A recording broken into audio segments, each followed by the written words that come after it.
Hello, everybody, and welcome back to another one of the best games that I run on Thursdays. Out of all of my other games that I run on Thursdays, which is just another one. But welcome to New Amsterdam. Today, we've got a little bit of a interesting situation. Computer King and Brian will not be with us today. We wish Brian safe travels, and we wish Computer King safe journeys. To put it in vague You make it sound like terms. he died. That's Yeah, not what I'm. that's worse. Computer Get Computer better. King didn't die. Get better, Computer King. I'm sorry. But no. Yeah. So where we last left off, things that had happened last session. Well, there was a meeting with the Cage Crew. We're not dealing with that today. There was also a proposal from Cash to Trixie. Wow. Oh my gosh. There was also a pep talk from Cash to Felix. Cachette started to get himself ingratiated around the group. And we also had Trinix having just a normal day at work, and then a normal conversation with one of his normal coworkers that his normal bosses came in and normally disrupted, and then normally did something definitely normal to his coworker. And then we also had an encounter, one that would be considered a social encounter, with Omen's manager. So I think that's everything that happened really of major substance last time. Unless I'm missing anything. It's been 2 weeks. Apologies for last week. I was feeling a bit under the weather, so apologies for that. But moving back to it, where is my notes? I don't know where my notes are. There they are. Jeffy, that was the manager. Okay, so Jeffy.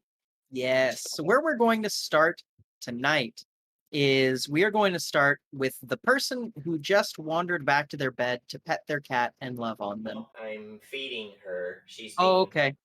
hangy. She's being angy. Well, Hangy. hangy, understood. Well, how about I just give you a description of the day? Because we started at the morning last time. And you know what?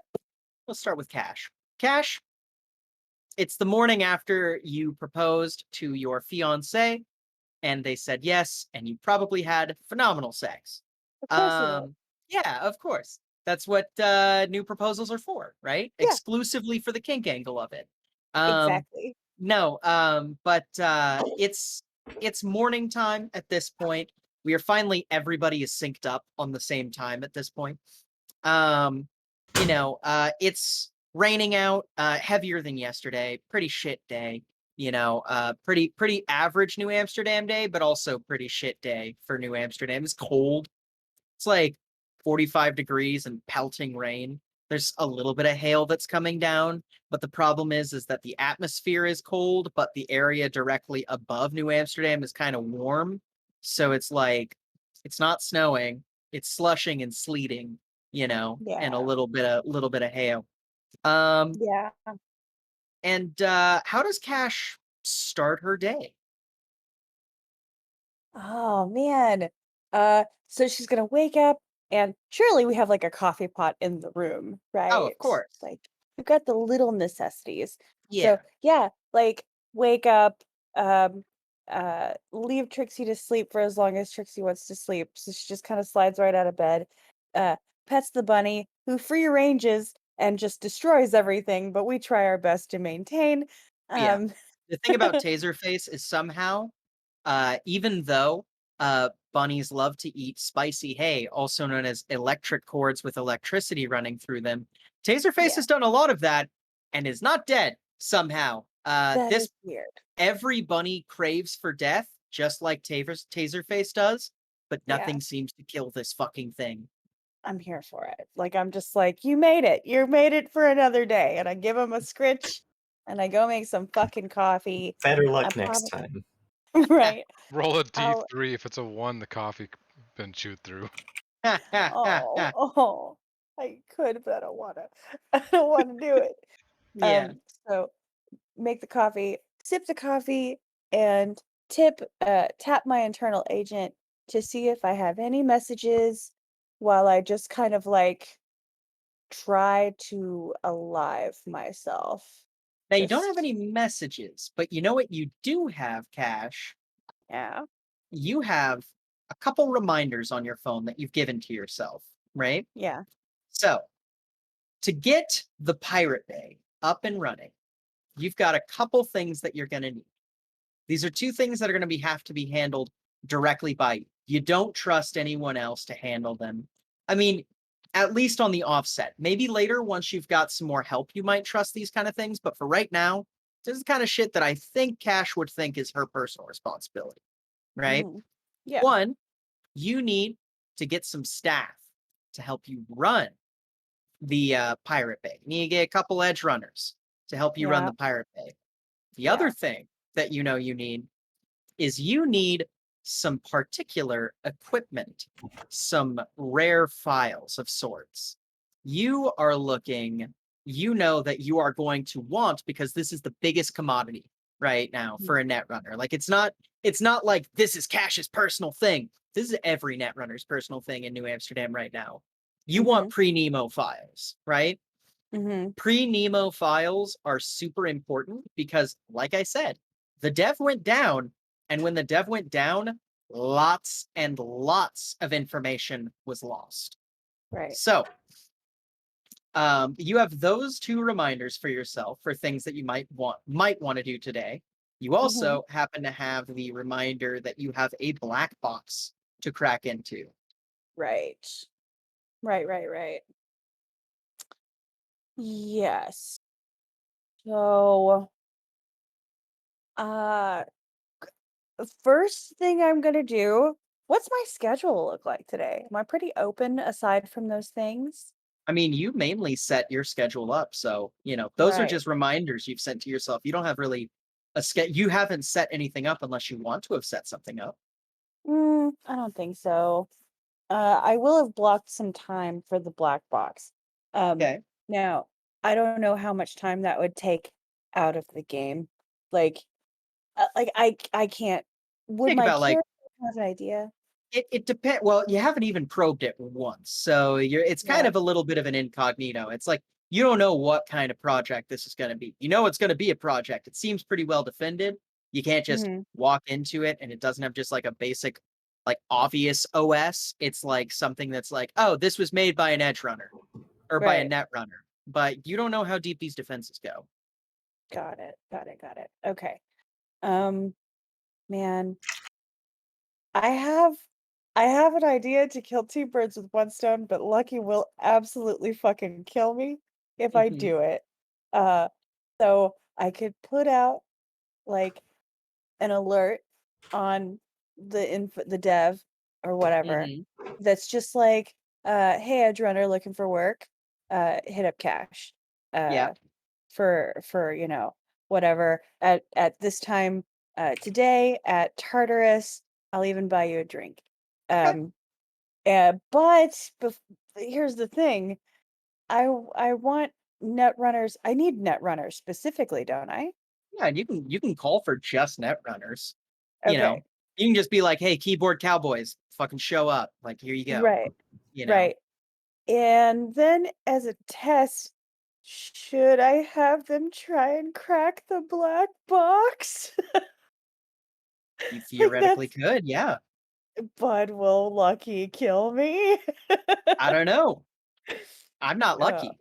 I know, I know. I don't know, I probably won't.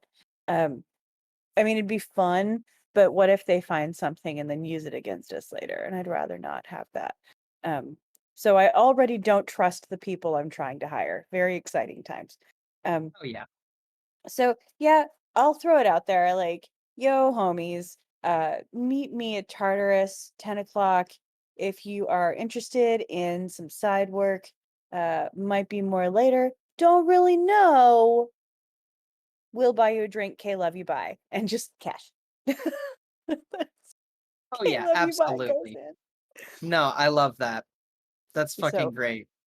we'll deal with that first, and then we'll leave the rest of the day to the black box because I don't want to try and like cram it in. Okay, yeah. So So what we'll probably start with is you probably set like, I don't know, like a small amount of time aside for that, right? yeah, like Like I don't know, like maybe an hour. for the box? Oh, for the box, I was talking about Oh, the interviews. oh yeah. Um, for the box, I want to take as much time as I need to. Like, I Okay. want to deal with all the other stuff and then take the rest of the day and night to figure this out if I need to. Like, it gets my devoted Attention. attention. Yeah. Right, right. Okay, right on. So we're gonna say that the time passes while you're waiting for people to come on by, right? Ooh, And as oh, go ahead. uh, can I set up like a little can I ask Jasper to help me set up a little skill check for these Yes. people? Super basic, but also like has some tricks inside. Nothing lethal, but Yeah. it's like a you lose situation if they don't do the things I expect them to do. Yeah, Yeah. absolutely. So yeah, you know, a little bit of time comes by, and before you know it, you have maybe like 10, 15 net runners kind of hanging around in the bar. You got this group, and you see them all sauntering, and they're net runners. You know what I mean? Mhm. They're Net runners are pretty easy to spot in the wild if they're like Yeah. dyed in the wool net runners. They got Mhm. knurl wear. A lot of them have a very particular sense of fashion, you know. Yeah. It's Yes. you know your type. So Yes. you see this group of people in the bar, and it's normal operating hours. So maybe you got a little area kind of cordoned off that you had Pierre cordon off as like this is reserved party. Mhm. Yeah. So you have this group. Do you address them or you just take them one by one? Do you have someone send them to you? How do you like this is the first time that you've kind of been in a situation where you're kind of the boss. How do you Yeah, set up that's your fair. image as the boss? Um, I don't know. I Questions to but consider. right, right. Shit. How do I okay. I'm gonna just do this diplomatically. Uh, as I see them come in and be like, "Hey, homies. I'm Cash. I don't know if you know me. It's really nice to meet you. We'll meet one on one, but this is me, and I just want to see some shit that you can do. Oh, but before we do, I want to take. They probably would have been like little boxes Mhm. like, I made, like, a bunch because I Yeah. had high hopes. I've got, like, Mhm. 40 and 15 Yeah, people yeah. showed up, and it's like, "This is fine." And I'm gonna hand each of them a box, and I'm gonna Uh-huh. be like, "Here, uh, tell me what's inside, and you win a prize. Okay. And you've Um got 10 minutes. Nope, you got 5 minutes. And nice. after 5 minutes, we'll see what happens, Okay. Two and you can't questions. work together." Yeah. Two questions. One, Yes. what is in the box? Like what kind of information? Probably just some dummy information. Uh, in this little tiny box, after they do all the things they need to do to get through whatever, at the very end of it, it's gonna say it's gonna have like a little like a pop-up of a bunny. It's Uh-huh. Taserface. Yeah, And it's a yeah. little drawn bunny, and he's gonna be holding a fucking flag that's like, "You did it! Yeah. Yay! Go talk to your new boss."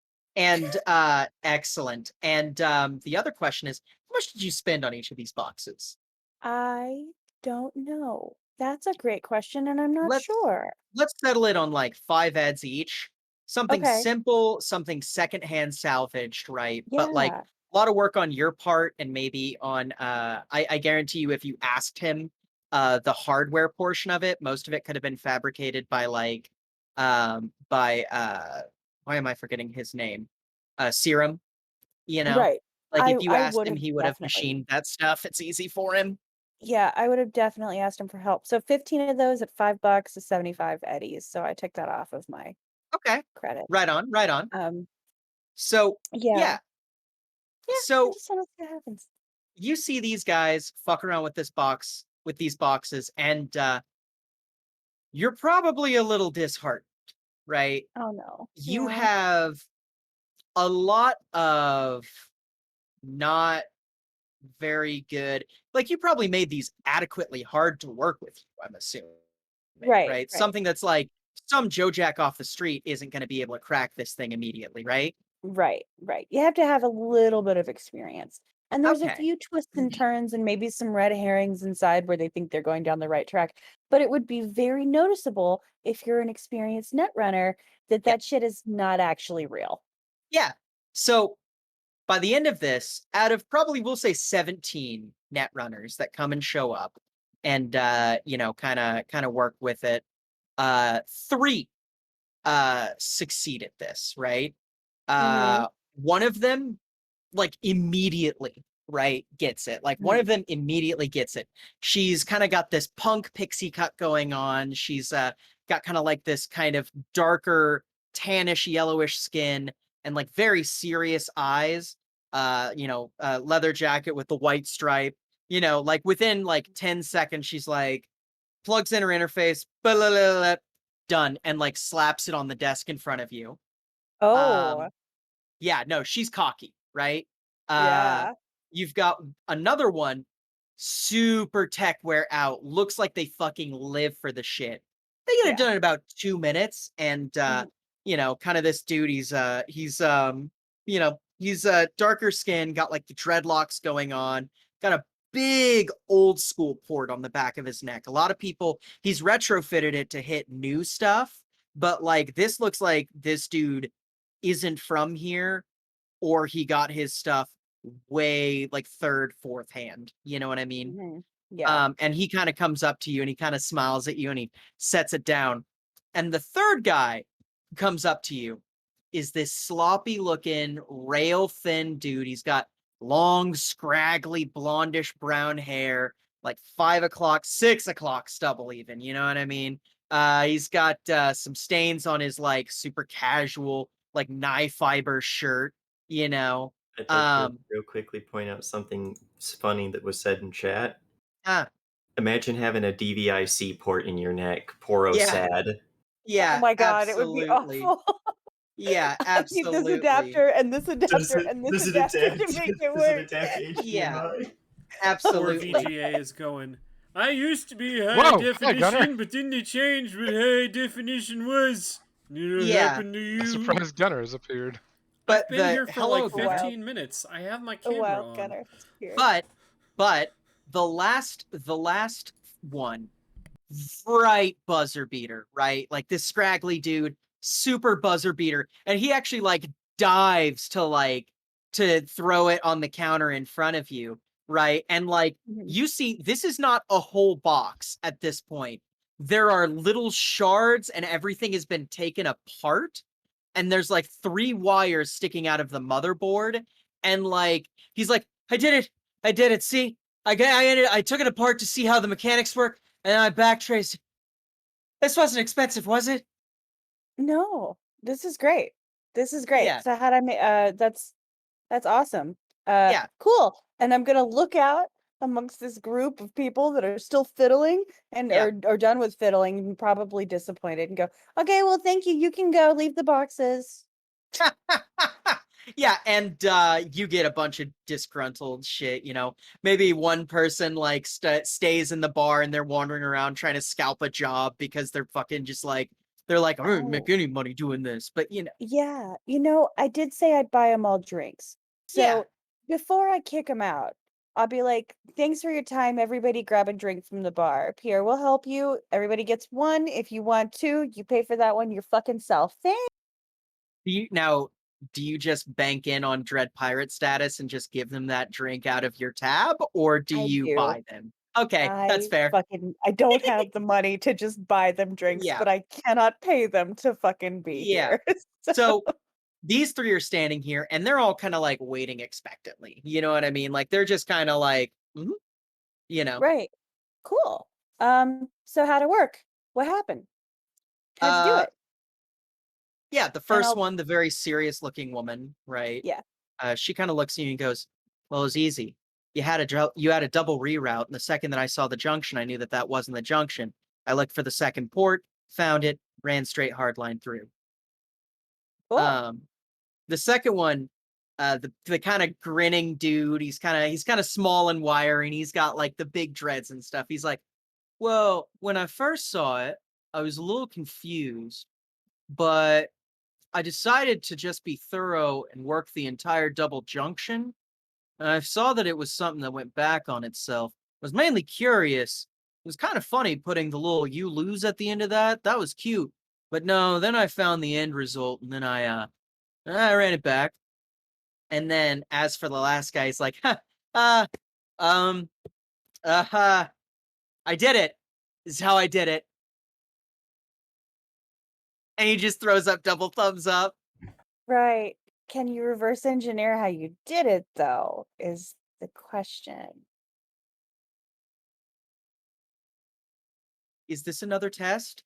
It is. Yeah.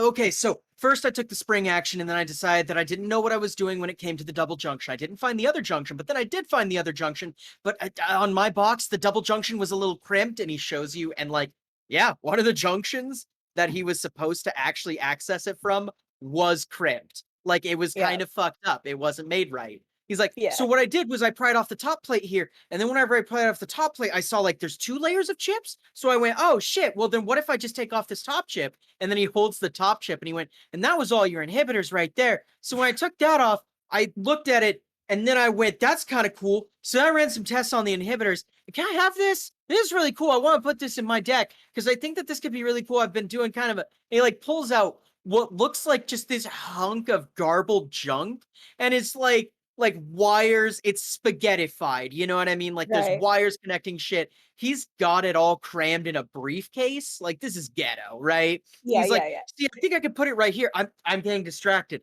But no, so then I took a screwdriver. I couldn't find a screwdriver. So you know those plastic cocktail swords that you guys have? I took like Yeah. 6 of those and then I held them together with a rubber band. I'd ask Pierre for a rubber band. I don't know where that guy gets it. That guy's cool. So then I put that and I uncrimped it. And then when I uncrimped it, I plugged it in. And then I went through. It was actually really easy at that point. But that was really clever to make that crimp so that people had to figure out how to uncrimp it. And then like the other two are just looking at him like, "What the fuck are you talking about?" Yeah, no, it wasn't meant to be crimped. So, congratulations on uh doing double duty. So, great. What's your name? Uh, and do you ask all of them or just him? Just him for now. He's like, uh, it's uh Kenny, just Kenny. And Just Kenny. immediately some dude comes up behind him and goes, "Hey, Crumb Kenny, how's it fucking going? I ain't seen you in a minute." And he goes, "Dude, shut the fuck up." And he goes, "All right, fuck, shit. Fucking good Okay. luck working for her," and like fucking walks off. And he's like, "I'm sorry. That's one of the other edge runners. They call me Crumb Kenny. It's great." Okay. You know what? That's a great story for another time, and I'd love to hear it. I'm And you just can gonna call you immediately Kenny. Yeah, and you can immediately tell why they call him Crumb Kenny. This dude is so poorly put together. You Yeah. shudder. Like when you saw the inside of his deck, it was full of little bits of shit. Like not just like equipment. Like there was little like dust and like, like maybe like some food particles or something, you know? Mhm. And his Yeah. shirt is like stained, like Right. he's a Um, sloppy looking dude. right. But I'm not gonna discount that. Like some people, like in real life, I am a sloppy bitch. However, I'm a Mhm. Mhm. perfectionist. So Yeah. I can't be the one to be like, ew, I don't like the way you look. Because Yeah. that guy did like he went above and beyond and I'm not mad at it. So Mhm. I like you, Kenny. I like you a lot. Who would I talk to about getting their background checks done? Yourself. Just me? You're an edge runner. Or you're a net runner. That's your job. Oh, That's my I'm the one. Yeah. Fuck, I'm the fucking one. Okay. So, I'm going to be like I need all of your details and I'm going to ask him for like, all of his information, any aliases, where I can find your haunts, very important. And then I'm going to turn to the middle guy. Yeah. I go, "You did great. What's your name?" Goes, yeah. My name is well, let me write it down first. And he writes it down, and it's R3QU13M. And he's like, Requiem. Sorry, you know when you make a username when you're a kid, and then like you just kind of stick with it. I thought it sounded Yeah. really cool in Hacker, but it works for me. Okay. It's a great name. Yes. Uh awesome. We're going to put that as a shortcut in my phone so I don't type that shit out all the time. It's great. Uh Okay, cool, cool, cool, cool, cool. So, I need your deets. Go ahead and send Mhm. them my way. We will Yeah. be in touch. It'll be a little bit. I guess I haven't really told you what you guys are doing here, but we'll get to that in a second. And I'm gonna look over at this girl and go, "Girl, you are dangerous. What is your name?" He kind of shoots you a slight smirk and goes, Switch. Hi, Switch. I need your information. She Everything sends you it can to you give me. Calm down, with, you're engaged. yeah, like without even like as you say, I need your, as you say the word deets, you get a Mhm. full dossier in your fucking inbox. Just like fucking spectacular, dude. Wow, you're really super duper on top of this. When you want a job, you have a resume. This is true. This is fucking true. Okay, so um I want to get some backgrounds done before we really Mhm. go into any detail.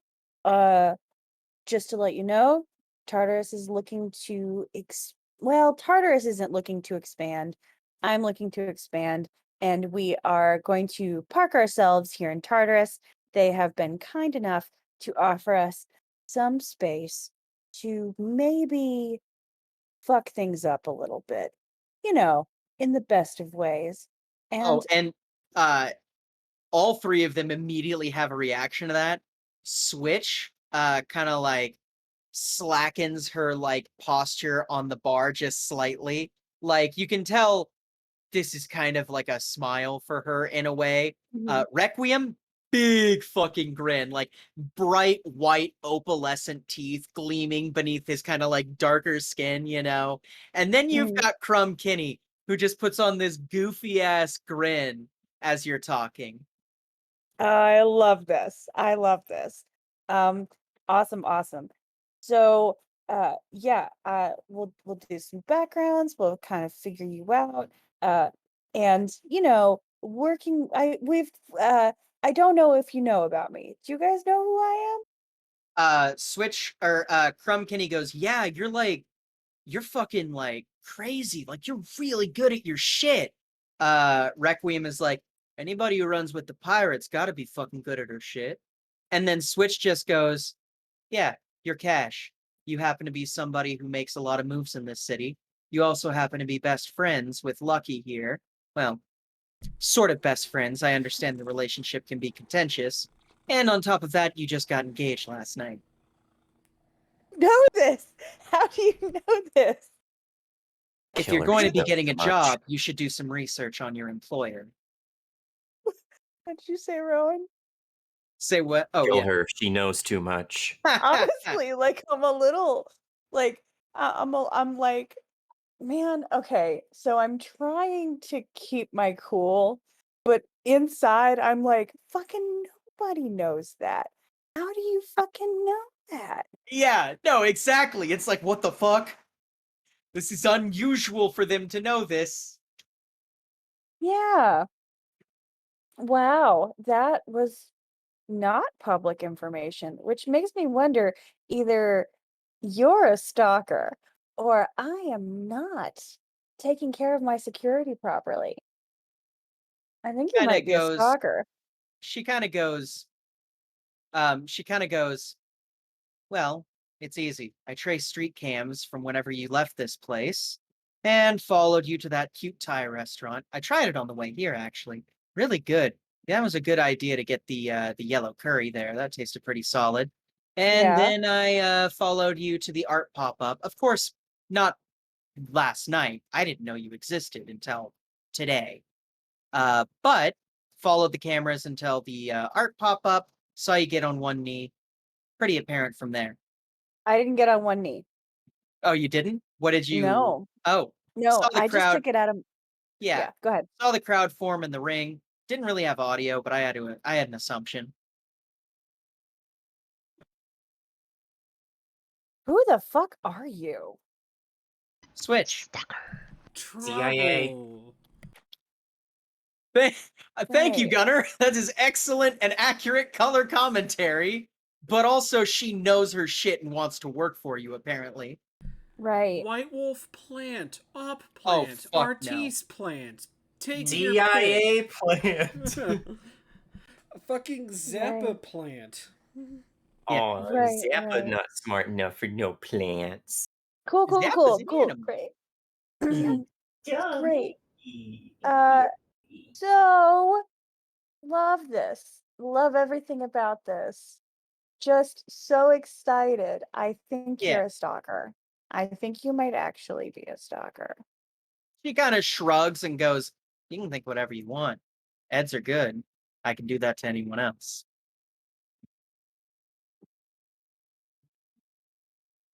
Holy shit. Okay.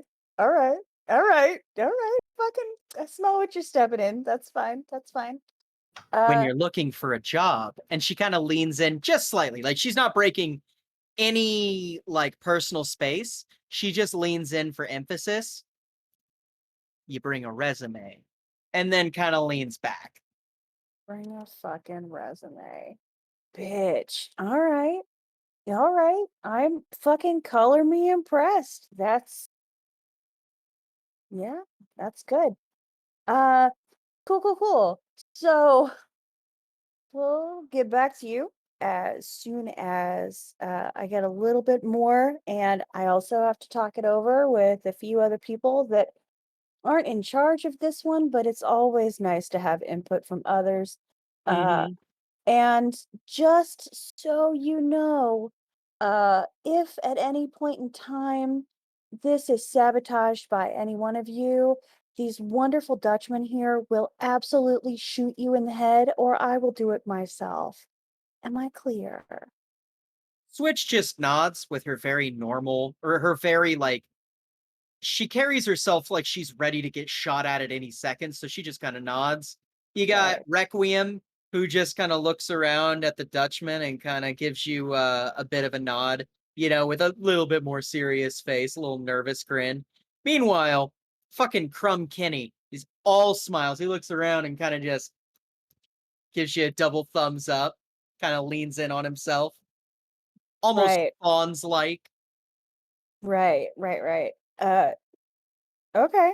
Cool. Well, that went as well as I could have thought it would. Awesome. Feel free to have a drink on my tab. Pierre will help you out. If you choose to have another, like I told the others, that's on you. I'll get back to you when I know more. The pay will be mediocre at best, but let me tell you, you might have fun fucking some shit up with me. So, Oh yeah, and just to let you know what everyone does immediately, you see it seems vaguely huffy, but the more you look at it, the more you're like, no, this fits the profile so far. Switch just grabs her shit and walks out without saying goodbye. that's fine. Straight face. Right. Meanwhile, Requiem and Crumb Kenny go to have a drink. Crumb Kenny tries to sit by Requiem, and Requiem kind of gives him a bit of emotion, and Crumb Kenny's like, I see, and then goes further down the bar. You know what I mean? Like, Yeah. yeah. Um, Yeah. Go ahead and make me an interface roll, Cash, Okay. because I want to see what kind of information you can dig up on these guys. I would love to give you oh no. Well, that's good. Okay. That's all right. Yeah, that's really good. So I'll go from easiest to least easy to tell what's Okay. going on. Easiest Okay. is Crumb Kenny. Crumb Kenny is Kenneth Smith. He lives at his mother's house. Oh, Crumb Kenny uh, flunked out of a public high school, and has been indicted on several counts of cybercrime. He was under Panopticon control for like a year or two, until his lawyer, which was a public defender, mind you, essentially public defender, haha, it was a charity Mm, lawyer, essentially, mm, miraculously got him out of Panopticon, out of Panopticon clutches on the argument that he was so harmless that at this point, Panopticon was wasting resources by watching through his eyes. Which, by the way, I don't know if you know about Panopticon and what I've set up with them. Okay, there are no jails in New Amsterdam because everybody still needs to work. There is, however, a system called Panopticon. It is a system with a board of directors, and the brunt of the work is controlled by one of the very few unshackled, legal unshackled AIs in New Amsterdam. Mm. Yep. Essentially, the Panopticon AI's job is to watch every single criminal who has a Panopticon implant, which lets them see through their eyes, hear through their ears, and even administer shocks, dopamine, serotonin, and cortisol. Um, Basically, can chemically influence the person. And then everyone gets sent essentially on work release. Active monitored work release, every person, because it's an AI. mhm, Typically, people who get caught up in Panopticon, they either have a Panopticon implant. Well, most all of them have a Panopticon implant for life at that point. Whether they turn that off or not based on sentencing, that's about something. The other thing Panopticon is famous for is for artificially inflating recidivism numbers. Now, no one's ever caught them doing it specifically because it's really hard to prove on camera footage that what someone is seeing, even with proper context, isn't a crime if it's a crime. There are rumors that Panopticon basically throws together like footage and artificially creates footage to keep people stuck in this work release program by basically mhm, going, yeah, you had a recidivism. You were talking to another Panopticon member and you both conspired against Panopticon, right? When in mhm. reality, it was two people going to a bar and then audio was interlaced. You know, Yeah. most everyone Yeah. kind of knows that it happens, even though there is no evidence it happens. It's like, it's like, oh yeah, like modern prisons use slavery. Well, everyone kind of knows that modern prisons use slavery, but there's no evidence that they're technically using actual slavery, even though Right. that happens too. You know what I mean? Right. Yeah. So basically, yeah, he was Panopticon. He had his implant taken out, Oh, which good. is really rare because Yeah. one, they are not designed to come out. Um, Mhm. Panopticon would say, oh no, we just have these designed in this particular way because this is the most cost efficient way to design them. No, no, no. Panopticon designs these things to damage you on the way out. Mhm. Apparently, he had a successful removal. You Okay. actually can track back his Ripper doc, who has it on his resume as several successful Panopticon implant removals. Okay. Um, of course, on his resume, he's only allowed to put several undamaging Panopticon implant removals um, after sentence, But yeah, Right, right, right. uh, Crumb Kenny on the surface appears to be a total slouch, but then when you look at his cyber crimes, you realize, oh wow, this dude does shit. Uh, this dude does shit the way that dudes used to do shit. He Mhm. goes to a place, hardwires in to their network, and then while he's on site, does everything. Ooh, I love that. I Yeah. fucking love that. Good for him. Kenny's Next, hired. yes. Next is Requiem. Yeah. Requiem, you can tell his first name is Marshall. Can't dig up his last name. No real availability on that one. You can just tell that maybe he had a slip in an IIR or in an IIRC chat or something like that, where or a DevRC chat. I guess it'd be a DRC chat, um, where maybe somebody used his actual name and then he deleted the message, but you can go through the messages and find it, you know. Mhm. But you can tell his first name was Marshall. Mhm. As far as you can tell, dude came from Argentina. He came from like central Argentina, and was known for kind of running a whole neighborhood by himself, being a bit of a benevolent watcher of that neighborhood of sorts. There's a lot of good press on Requiem in that Mhm. area. Of course, a lot of it has to go through translation, and then there's like cultural sayings that don't translate well, you know. So what you're getting is essentially positive buzz about this guy from out there. As Mhm. for his work, his most notable work is he actually did a raid, like a digital raid on Monsanto Lina, which is a Monsanto and Molina combination country or company. Mhm. Well, country is also appropriate. Um, Little city state Mhm. essentially. Yeah. He did a raid on Monsanto Lina in which he deleted worker debt of over 10,000 workers. Um, and that got him in enough hot water that he went to New Amsterdam. Okay. Uh, Okay. yeah. And then there is Switch. Here's what you can find about Switch. A couple people who've worked with her said she's an asshole. However, those people are now fabulously wealthy. Right. That's it. And you can tell they were not fabulously wealthy before working with Switch. Right. Now, I don't with know. that interface, I can tell you this much. You can tell roughly. I mean, anyone could hide anything theoretically if they're deep enough cover. But you go back a few years, there is no contact with Op, no contact with White Wolf, no contact with Artis. That's an important one. Mhm. There is no contact with anybody that might set her up as a corpo runner. She appears, and again, you'd get a really good roll. So like this is something I would put about 70 to 80% stock in your findings on Switch because she's hard to find and track down. It Mhm. appears that she is not a member of any corporation or subcontracted through any corporations. Mhm. One thing you can find, she apparently has subcontracted a few times through Zero Point before Zero Point wasn't a thing anymore. Okay. 0 Point was the original dev, wasn't it? Well, they took over the original devs building. They were a gang at Nemo. They kind of ran the Netrunner Oh, scene in New Amsterdam. They kind got of it. went Got it. goodbye after Nemo blew up. Right. Okay. Well, Remember that's that not time we destroyed the terrible. dev? We also killed And you most were of there. 0 Point. I was there. Yeah, Dude Remember they that getting a saved your person job that with was ass. 0 fucking with Point. you that entire time that we were dealing with Lucan? Yeah, that was 0 Point, or what was left I of it. know. Yeah.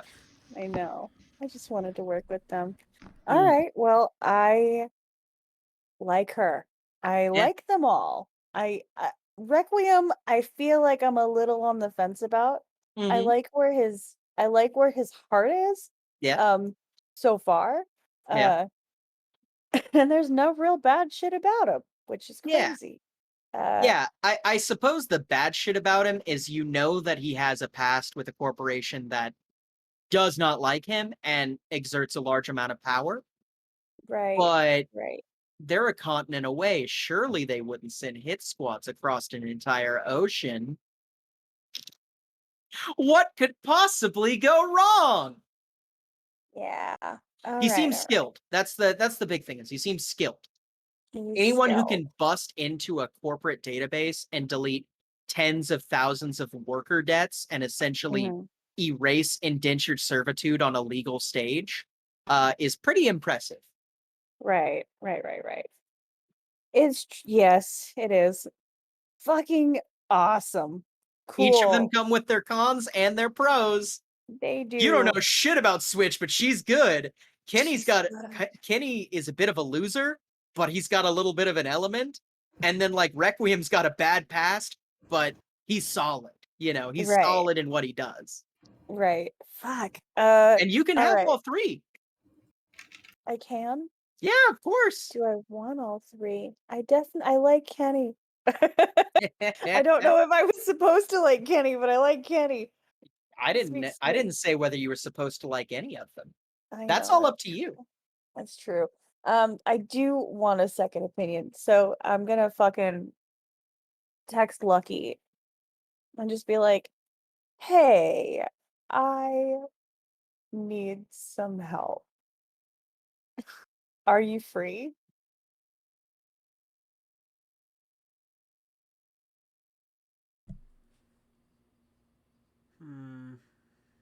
Do I feel like I was about to grab for dice? No, fuck it. Yeah, sure. When and where? Can we do it in your office? Yeah, that's fine. Okay. And I'm gonna go up there with all of my information. Yeah. Lucky you hear a knock on the door. Or Cash, do you just walk in? I will not. I will knock. I'm That's still a sign of respectful. respect, yeah. Yes, I'm still respectful enough to knock. I think Scav is hanging out in the office still, too. He's taken a lot of time to lay about in your office, Lucky. I don't know how you feel about that.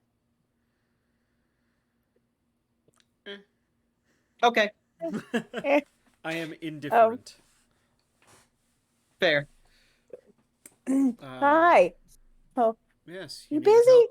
Like, I do. So, I'm building out a gang, basically, of netrunners. And I've got two pretty solid dudes. And I've got one that's shady as fuck, but talented as fuck. And that bitch knows. Did I tell Lucky I got engaged? It's the next day. Would No. she even know? No. No. Yeah, I don't know if you've told anyone. I haven't She's told not going to take time to anybody. stalk you, so no. Right. So, which I wouldn't think Are so, you but wearing the engagement ring? no, I gave it to Trixie. So I don't have one. Hmm. Trixie would be wearing it. He was Um, the boy in this relationship. I was the boy. God. Sounded so excited. Fuck. That point, right. So, yeah, like this one knows things about me that happened that other people just don't. They just happen. Oh, by the way, I'm getting married. You're invited. I don't know where it's going to be at, but it doesn't matter. That bitch She knew. just kind of casts a sidelong look to Scav. Gav is just like, Mazel Tov, as he's strung out on the couch. Thanks, homie. Yeah. Also, real. Can you believe that woman said yes? I just want to take a moment. I wouldn't have.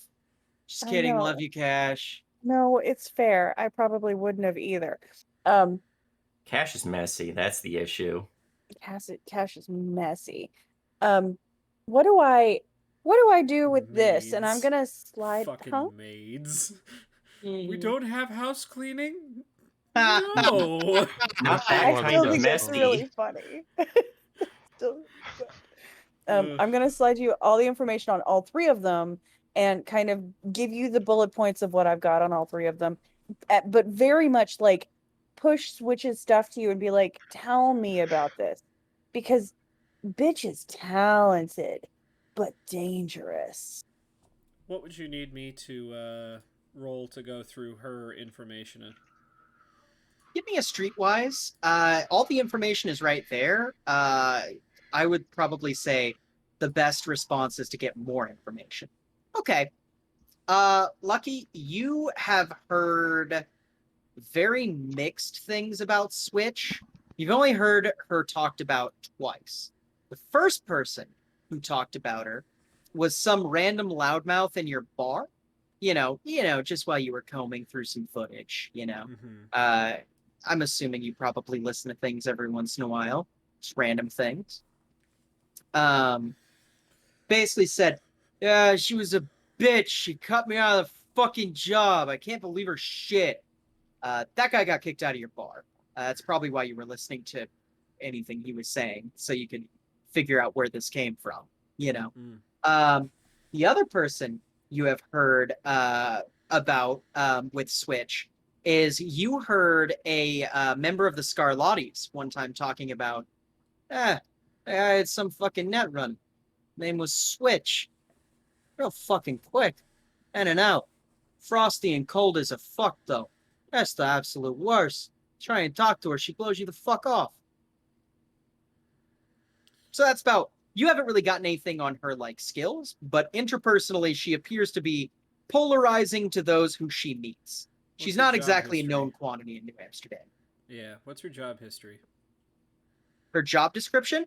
Job history. Oh, job history?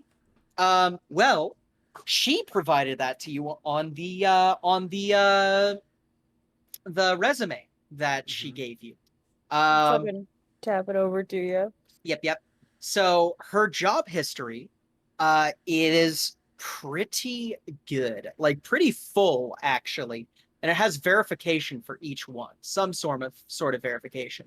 There's a lot of shit that she's done. From what it looks like, she's worked for just about everybody in New Amsterdam. This was all back whenever Nemo was still around. You notice from the dates. So these must have been contracting under Nemo, but she's worked for just about everyone who's in the town. She's worked for the River Rats before. She's worked for Scarlatti's. She's worked for the Lightners. She's worked for United Front. She's worked for White Wolf. She's worked for the Vices. She's worked for she worked for the Red Eye Gang before the Red Eye Gang was what they were, you know. She's worked public contracts and to PIP. She's worked with everybody. She's worked with Nine Streets, very mercenary, it seems. It doesn't seem like she biggest thing I'd see on her resume. $7.5 million heist, she was support. Or 7.5 million Eddie heist, she was tech support. This was a 3 netrunner job. She wasn't playing big banana, but she was for sure playing an important part. She says she was running security diversion. What happened to her job history after 0 Point? After 0 Point fell apart? She doesn't have anything listed after 0 Point fell apart.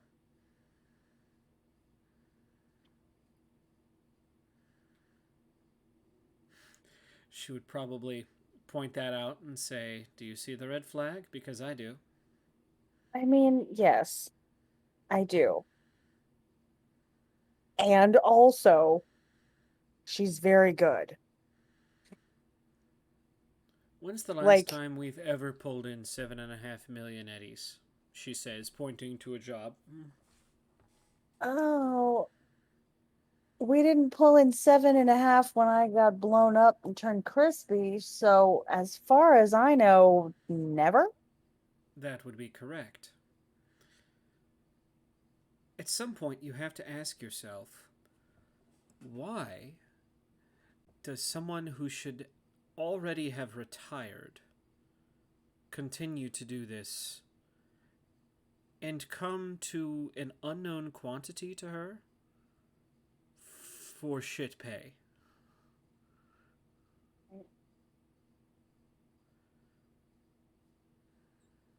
I'd like to talk to her some more. Yeah? That would be advisable.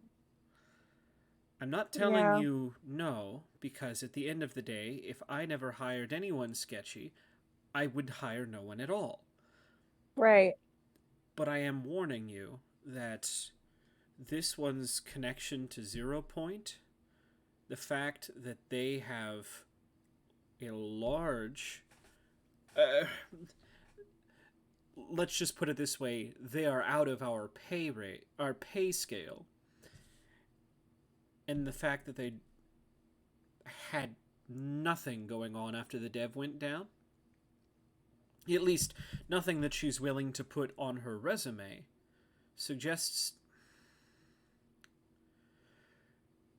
I don't like putting it this way, but when someone is overqualified for a position, it makes you wonder. Because, I'll be honest, you're right. I would be hiring this person as your replacement, not as your subordinate. Right. I agree. Requiem... Well, let's just say... The heat, man. The heat's a lot. If you're willing to deal with the skeletons in the closet. Yeah. Yeah, I might be. Maybe. I mean, I don't know. That's kind of crazy too. Also, how do you appropriately tell somebody to take a shower when you're their boss? She turns and looks at Scav and says, Scav, when's the last time you showered? He kind of looks up and goes, "Hey, don't look at me. I cleaned the spuds out of my ears this morning." Well, Okay. if the answer were any later than that, you know what I would tell Scav? What? Scav, go take a fucking shower. You smell like shit. Okay. Okay. He goes, Fair. "Yeah, she said it sometimes." Okay. Okay. That's fair. Just I've know, put some don't want to be consideration rude. into your offer. Yeah. God. But what if she has Nemo files that she'd be willing to give to us? I love how she's just transitioned. Yeah, just completely breezes right past. I've made some considerations about your offer. Yeah, but what if she has Nemo files? Like, On Yeah. God? What makes you think that you could get them from her? I mean, it'd be part of the job, wouldn't they? She's so messy. Like, she's messy. Messy in a weird way. Messy in like a sketchy, dangerous sort of way. I have to move up, sorry. She would probably kind of hold her hands out wide, just kind of looking, casting attention to her desk, and she goes, "This is not the cleanest desk. As a matter of fact, if I asked you to find me a pen, it might take you a minute. But if I need a pen," she says, pulling open probably one of the bottommost drawer, "I know exactly where to find it. Right. Just because something looks messy to you does not mean it isn't exactly where it is meant to be." Well, I guess when I say messy would be more Kenny, but that's okay. I like Kenny. Kenny's great. I mean, like, just fully sketchy. She's so sketchy and she's so talented. And I don't. My God, we've been raided. Ah! Hello. Hello to waiters! Oh, no! Gilletize, The a party of Vikings! 7. Oh, The good Vikings! night. Friends. They're coming! Oh no! Hello, Hide the friends. monks, hide the All right. wine, the Vikings are coming. All right, let me get Oh my all the God. raiders caught up because it's difficult to follow along if you don't know what's going on. Currently, we are playing a game of Cyberpunk 2020 together, and what we're doing is we're kind of discussing some candidates that just got brought up as our netrunner is trying to throw together her own sub-internet. So she's talking to the boss lady, and it's there's a lot of sketchiness with these folks. Well, The sesh is going good, by the way. Gilletized. Thank you very much for asking. I'm Yeah, currently being the wise old mentor that has to tell you, hey, if it smells like shit and it looks like shit and you step in it and it feels like shit, it might be shit. what if it's really talented shit? What do you do? So I would point to it this way. Yeah. Requiem has risks associated with him not because of his character, but because of outside factors he would be bringing in. Mm-hmm. Those Right. kinds of risks are more acceptable to me than risks posed by content of character. Right. We Right. have no clue why she is interested in this in us. You think for a moment she has no clue who the Dread Pirates are or what they've done to her? Oh no. She knows everything. Lucky, she knew. She knew about my proposal before I haven't told anybody. I mean, unless Trixie told somebody. But who the fuck's Trixie gonna tell? It doesn't fucking matter. Like, this shit, she knew things that she wasn't supposed to know yet. And that bothers me. But she's fucking talented. and I'm a little intimidated by her talent. And also, I can't. What if I give her this job of building? Oh, by the way, we're building something called the Pirate Bay. It's like the anti-internet because the internet got blowed up, and currently corporations run the fucking joint. So we're making an anti.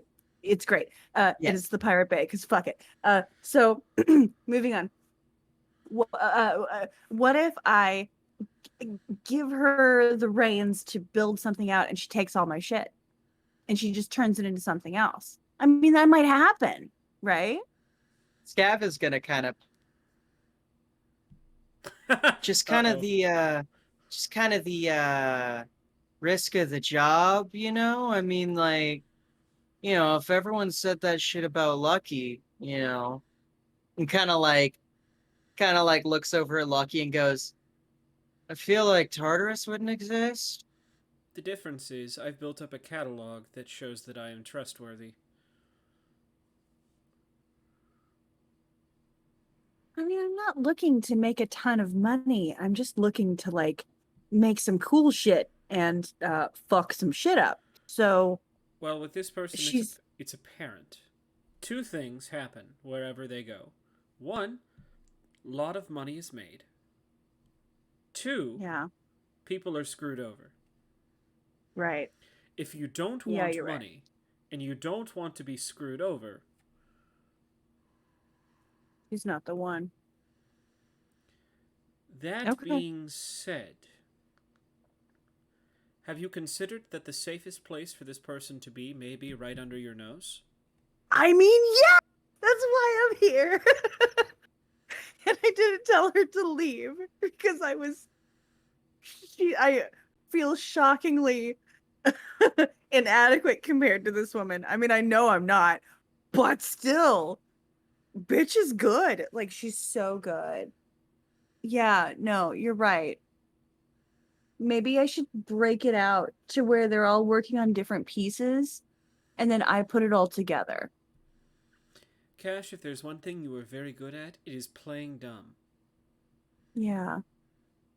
Yeah. Backhanded I'm compliment. glad you think it's an act. I was about to say Scav just goes like, playing. He's got like Fuck a you, beer in Scav. his hand and he fucking cheers you as you flip him off. But Yeah. if you are able to convince her that you are none the wiser, as a matter of fact, does she have 0 point on her resume at all? She doesn't have 0 point on her resume, but it's very clear that this is a very 0 point resume. You know, this guy should have like, yeah, 0 point ran everything in the town for net running. So like, if she was a net runner with this kind of background, she had to have worked with 0 point. Right, and it's probably a case of with 0 point, not 4. Yeah.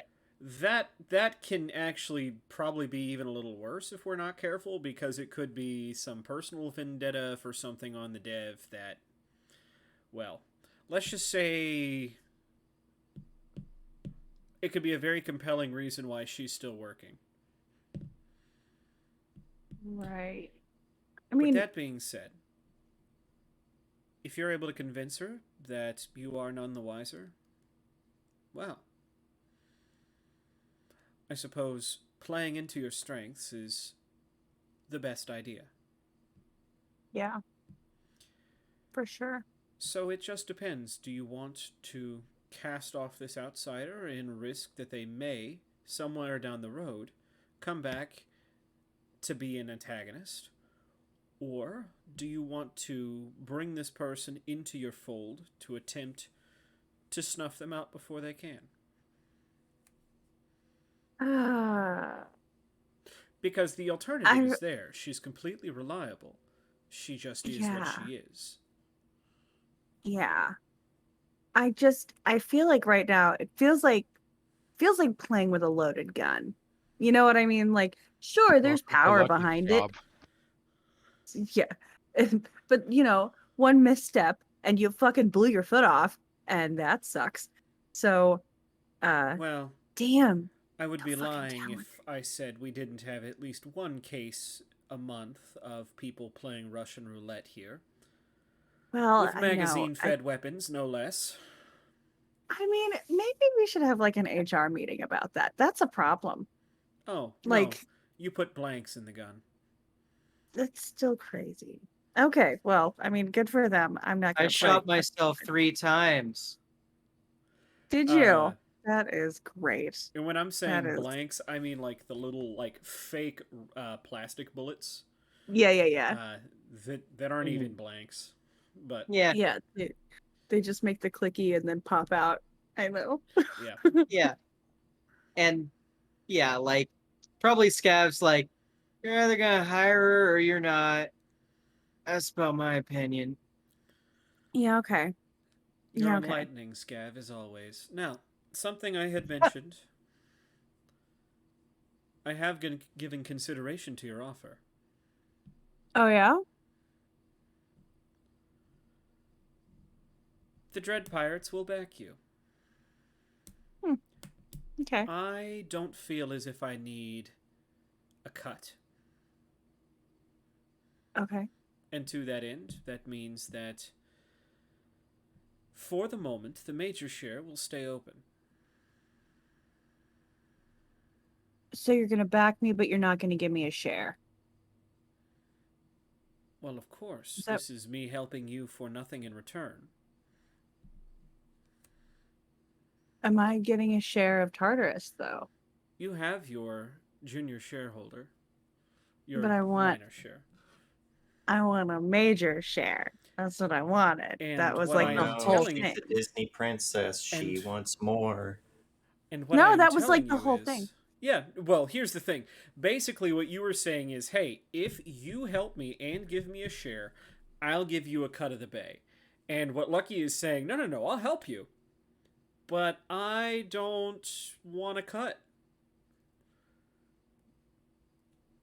And consequently, that means that I'm not going to give you a major share. I don't like that deal. You don't I want think help for that- nothing. No one gives help for nothing, Lucky. What's your goal? I think the more appropriate question is, what is yours? Considering the fact that you will be allowed to stay here, to have electricity, security, all of the amenities, for merely being a minor shareholder.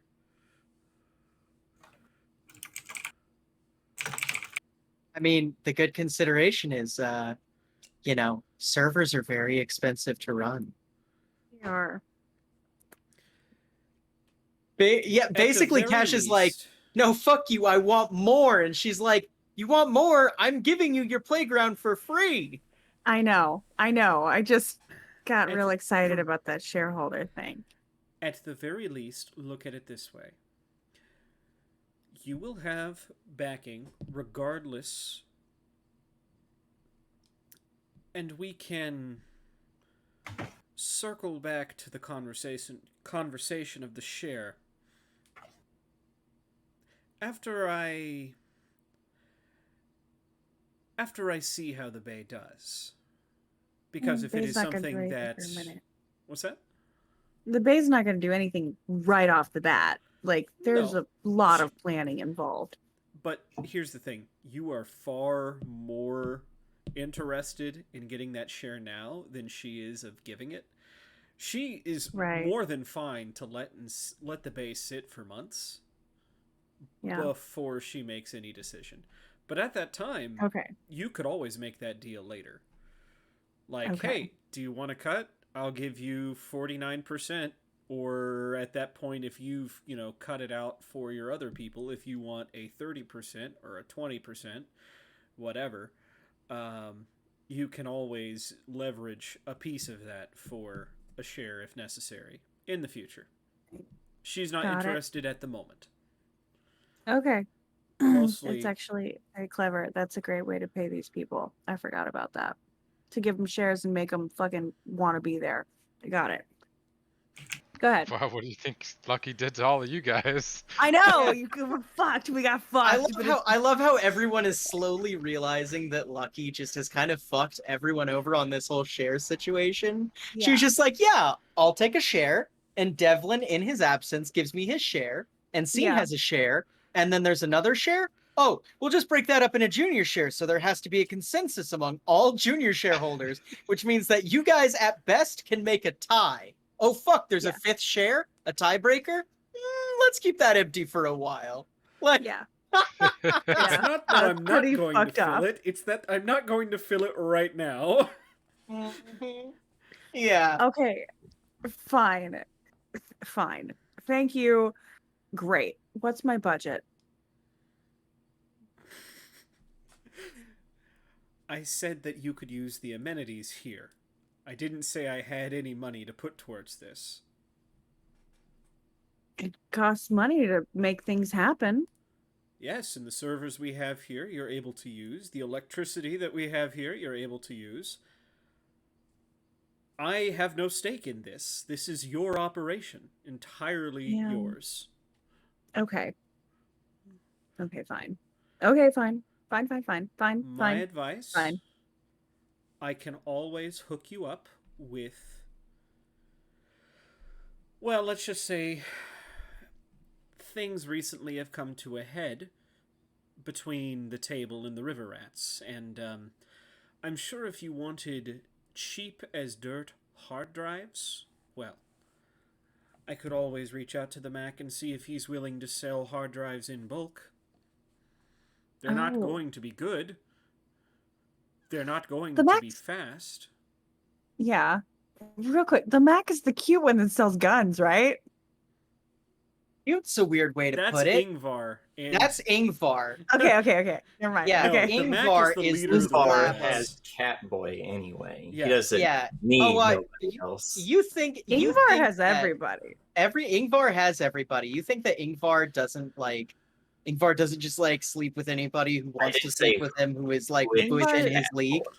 He has the 100%. concept of Catboys under his lock and key. That's true. He does. No, the Mac is the really big one who's kind of dirty and has like and is like a Slavic dude with like dreadlocks and like the golden tooth and is like, hey, like every room he walks into. Yeah, okay. Right. Yes, Not but that. Okay, also got it. runs Guy the who largest, runs gang. The guy, he runs the largest smuggling ring in the city. So Yeah, right. if I reached out to him and said, hey, do you have a couple pallets of like scrap electronics laying around, specifically hard drives, and how cheap can I buy them for? Or more specifically, how cheap can cash buy them for? Yeah. Yeah, for sure. All of a sudden, it's like, hey, here's here's 500 1 terabyte hard drives for 50 eddies. Yeah. That's fair. You can't expect cash to pay all of your bills. Or you can't expect Lucky to pay all your bills.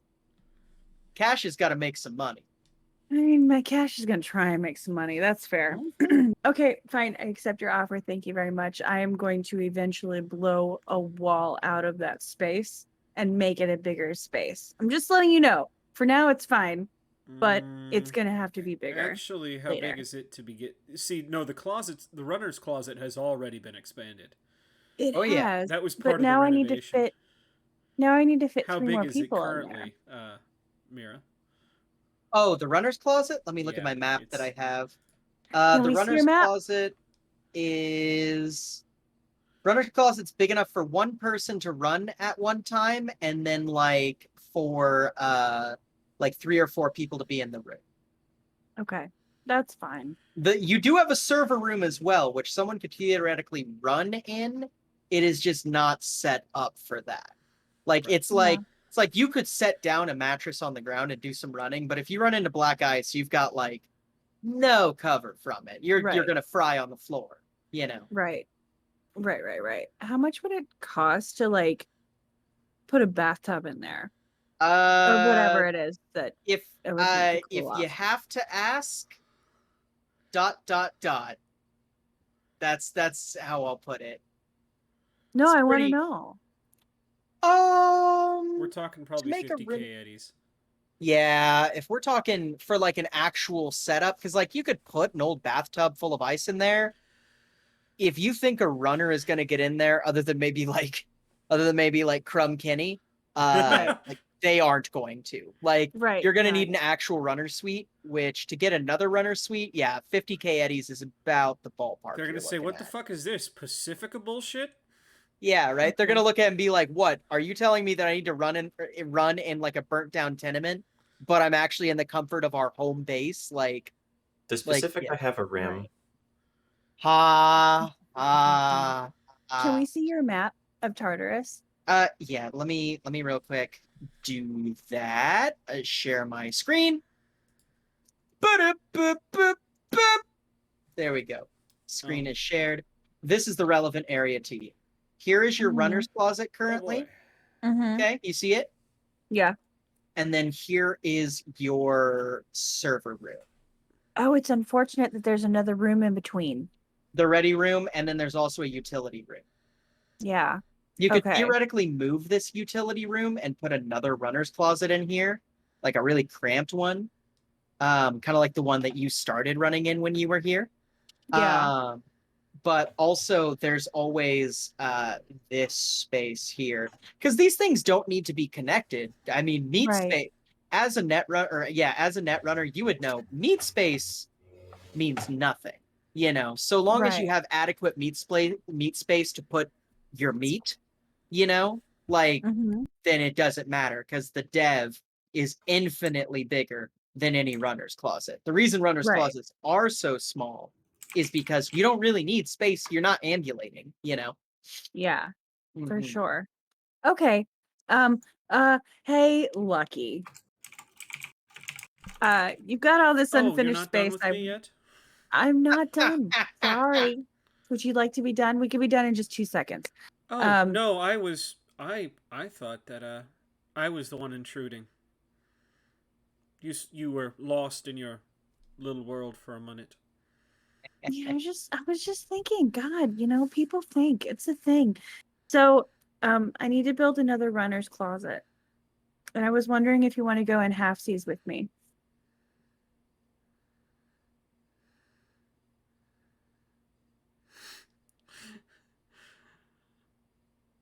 You said you didn't want anything out of this. I was trying to get you paid and paid back. So, whatever. You made that decision. So, Well, the fact is, you just asked her, "Hey, pay for half of this for nothing," and she's kind of you're like, the one that said you wanted it for nothing. What do you Well, the conditional was essentially that you get a major share if she got something from it. Yeah. She's Yeah. being reasonable right now. I mean, Yeah. She's protecting her assets. she's being reasonable in a cutthroat, like, yeah, gang member sense. Yeah. Gang lord. There we go. Yeah. Okay. Because also, I don't exactly have the capital for that at the moment. Like, Lucky Yeah, doesn't. everyone's kind of broke. You're gonna have to go Well, and you get your guys are dinner. broke. It's Huh? fine. You guys are broke. I'm fine. Um, Well, then in that case, you should just pay for it wholesale. I could. Can I find stuff wholesale? No, as in like You should you just pay should for be the the whole one to thing. take. Yeah, Oh, if you can well, afford it. Yeah. Yeah, if I you gotta want to buy a Trixie runner's house. tub from the fucking rats. I gotta buy Trixie a house. Yeah. At some point. That's the conceit of the campaign. Money's hard. You gotta find it. Well, You wait, can hasn't either it been have a month? guns or No, you we've can already talked have about a that. No, it's fiance. been We a already talked day about since you got paid. I know, we already talked about it. And we didn't get paid. It all went right back in, didn't it? Well, some of it did, yeah, and that's what paid for the server. Right. What? Yeah, I you don't got. think I added any money. How much money do Did you you have? not? Yeah. Because we all got like Um, 10k eddies. I only have 2,000. What did you end up buying immediately after? Nothing. I didn't have anything to buy. I didn't Okay. buy Well, anything. make sure that you've done the math on your character sheet. I'll give you this gimme. Usually I don't like to do that, but Yeah. go ahead and make sure that you got the math. Remember, you're getting 3/4 of your payday from 2 months, right? Yeah. So go ahead and do that. And we're actually going to move on if you guys are cool with that. Oh, yes. I do need to talk to you about another thing later. But yeah. We're good. Yeah, We're yeah, good. yeah. We can move on. Okay. So, kind of from there, we are going to move on to good old Cachette. Cachette, you have been given a bit of a call. Well, you know Mhm. so much that you are meeting up with Bepina Stephanopoulos, and you are going to go and have dinner with the Fettermans, the head, Demokshpi. For all of those in the audience who are like proper noun, proper noun, proper noun, proper noun, Cachette, Rowan's character here, is meeting with his contact in the Jewish mafia to go and speak to the heads of the Jewish mafia over dinner. So,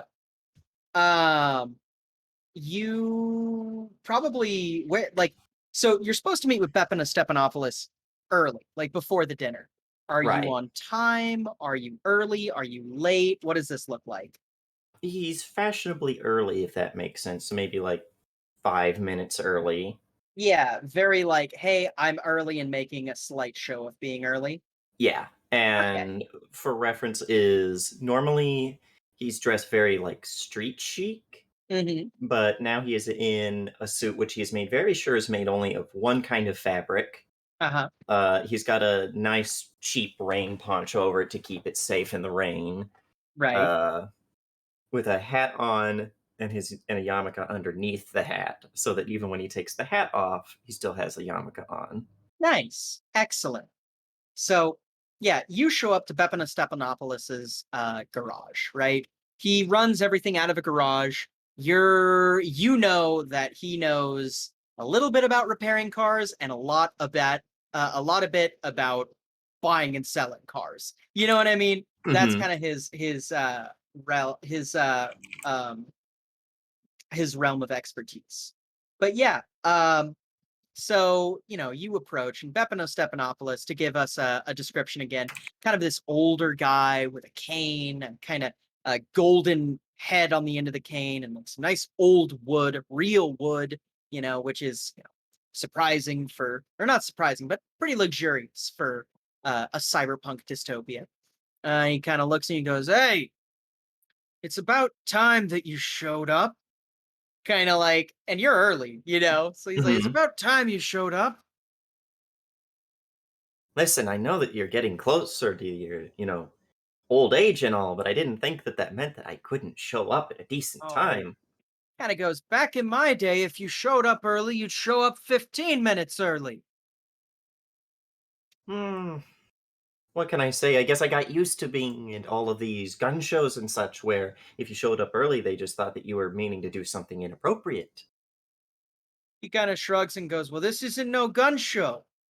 This is meeting with important people. Anywhere I go can potentially be a gun show. Kind of goes, well, I would cool. Boo! Yeah. Boo! That's a bad arm joke and a bad gun joke. I wasn't even thinking of the arm joke. I was just thinking he is Shit. literally an arms dealer. Yeah. And that's also a bad arms joke and guns joke. Ah. But no, Bepina Stephanopoulos kind of looks at you, kind of he seems a little bit nervous. He like dips a comb in some pomade and like kind of starts running it through his hair, in front of a mirror, a dirty mirror in his garage, in front of like a work sink. And he goes, I've got a nice car that's going to be taking us there. And then once we get there, we're going to have dinner. And after we have dinner, you're probably going to be asked to have drinks with one of them, if not both of them. Whenever you do that, I'm going to be waiting in the other room, betting on the horse races. He nods at that, and we're somewhere out of the rain, right? Yeah. Oh, yeah. You're out of the rain. Like Yeah, it's so he's kind of, there's probably more taking of a, go ahead. taking off the poncho and like with his his hands, his mechanical arms are very jerky and like they move almost like someone has them on grid snap mode. Hmm. But he is very carefully folding the poncho up nicely, Yeah, but not and letting it touch the suit. you see that there is a car that is covered with a tarp. He says, "Hey, take that tarp off, would you?" As he's like running his comb through his hair still, maybe like flecking on things on his face.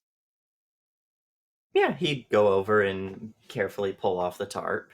Yeah, you pull off the tarp, and underneath, you see this isn't a Superbl, this isn't a Centrum, the two mega companies of cars nowadays. This is a 1978 Pontiac Firebird. I hope that I didn't get the date wrong to where that wouldn't be a car at that point. No, Gunner? there are Oh, okay. 87 Firebird, or 78. 78. Yeah. So Fire it is, chicken. yeah, so it is a nice Firebird, painted so black, polished to a point where you can pick your teeth while looking at the hood of it. Does it have Um, the traditional gold Firebird on the hood? oh, absolutely. He says, "You know how to drive stick?" As he like starts putting baking soda and water on his finger and starts brushing his teeth with it. Ah, well, a few times I've driven tanks, but those were always 10 gear shifts. I think I can manage.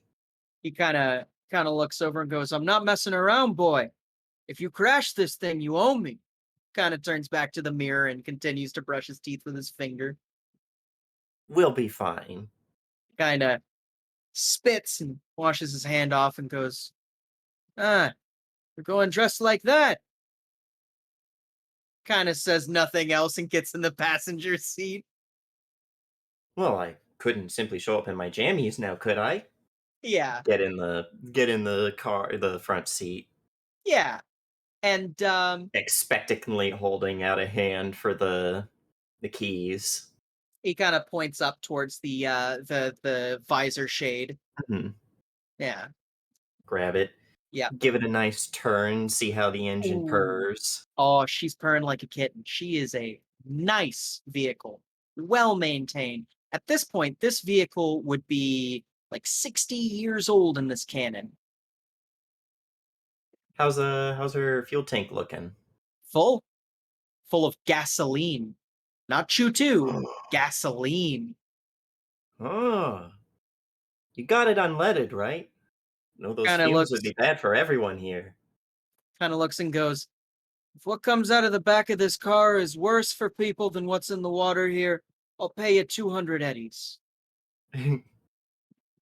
He kind of gives you, he's like, I'm no RT scientist, but I'd be willing to take that bet. Kind of shrugs and goes, "Start driving, knucklehead." Like, Yeah, um, and he'll drive.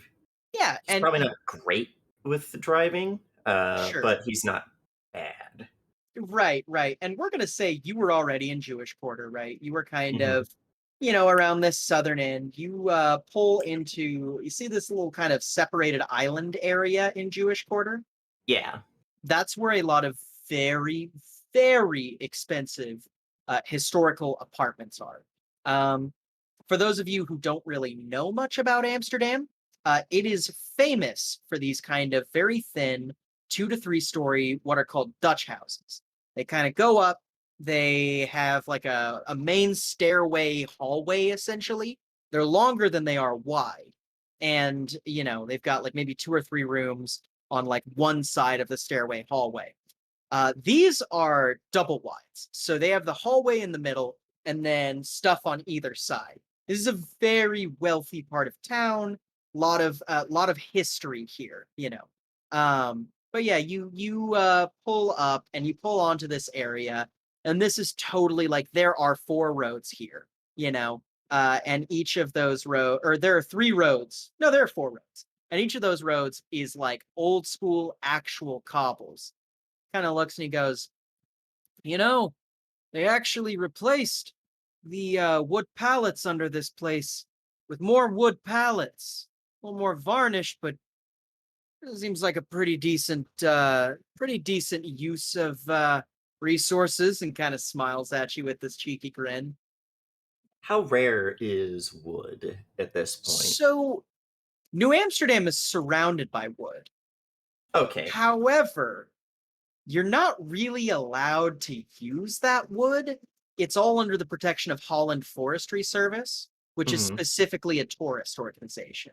So, like, people still get wood every once in a while. But like they My thank you jokes for are that. bad. Thank you for that just absolute head shake of disappointment there, Gunner. Like people end up like, they get products that are made of wood, but they're a lot more rare, and the Holland forests are one of the few places where like natural forests still grow on Earth. He just nods approvingly. He's like, not the usual way that I see people display their wealth, but you know what? It's a lot less tacky. He says it's historic. That's the thing to remember. This is a historic place. There's some historic people. And like you pull in and he says, let them tell their history stories. Kind of you get pulled into a covered garage where there are four men in perfect black suits. You know these types from Demoxby because these types A help deliver your package stuff. And then on top of that, these guys also were there when you first came here. But otherwise, you don't see guys like this walking around. They are very, very purpose-built kind of people. How old is Beppy, by the way? He's pretty old, isn't he? Yeah, Bepano Stephanopoulos is like in his 60s, maybe That's old. late That's old 60s. enough for someone in their like Yeah, late 20s too. He's like, let them tell their, their history. And he's like, yeah. oh, I let you talk, don't I? He kind of looks and goes, "Watch it. I can still swing this cane with some force." Kind of the door is opened for both of you as these gentlemen kind of go like like Bepano Stephanopoulos or Mr. Bepano Stephanopoulos, uh Mr. Cachette, Yeah, just step out, take off the hat yeah, because I don't really need it now. It was just to keep the yarmulke dry. right. And yeah, kind of they usher and they ask for the car keys so that they can move it deeper into the garage. And you guys are led into a double wide one of these houses, and it is fucking wealthy. And I'm not talking gross wealthy, I'm talking the floors are the original varnished wood. The walls probably still have shell green. You know what I mean? Like, everything in this place is old. There's two things that you Including notice. Beppy. Say what? Including Beppy. Including Beppan of Stephanopoulos. That is true. There is two things that you notice in this place. The first thing that you notice is there is a plate that looks to be of like just absolutely ancient Holland kind of hit. Like this looks old by our standards, and I mean like 1,000 years old, right? Some kind of old ceramic ware. The other thing you notice as you walk into this room with a hearth and a small table set up is there is a dagger with a very clear swastika on that Mm. is right above the mantle. You enter and you see that there is, a couple people. You see that there is a very, very, very old man who is sitting on a couch watching TV. He doesn't look at you, right? And by very old, he's hooked up to like life support stuff, and he's watching this TV with the races. Um, he looks in and goes, Bepano Stephanopoulos walks in and he kind of says, uh, he probably looks at the guy and goes, "Ah, how are you doing, you old fart?" And kind of walks up, and the guy doesn't even look at him. He's got deep cataracts, and Bepano Stephanopoulos sits right next to him, kind of puts his hand on his arm and goes, I came to see specifically you. You're my favorite person in this house. Kind of smiles. Guy doesn't react at all, and says, where are my manners? This is Shadrach. Shadrach, this would happen to be the illustrious Cachette. Cachette, come and say hello. And he very respectfully walks over and nods his head and is like, "Shalom, Shadrat." Yeah, kind of, says, looks over and says, Shadrach is advanced, but he still gets pleasures out of life.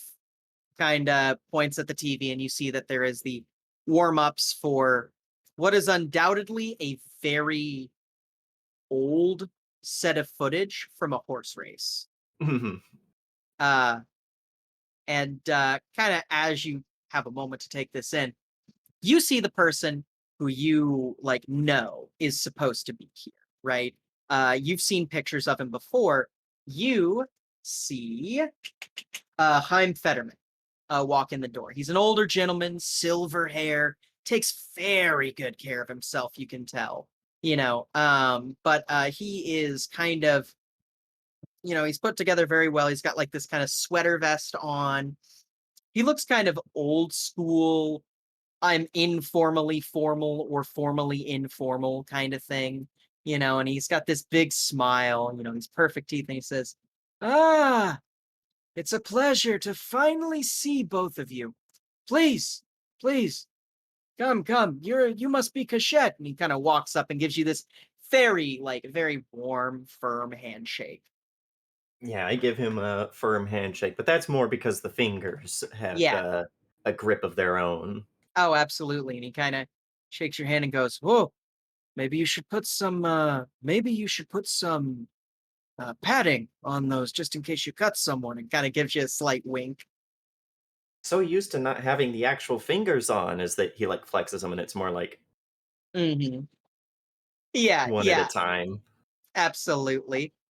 And he comes up and he gives Bepano Stephanopoulos just this big hug. And he kind of goes, "Bepano Stephanopoulos, it's a pleasure to see you again." Yeah. I'm still here. They haven't washed me down the drain yet, you know. And kind of they have a chuckling. Goes, come. My wife has prepared us some food.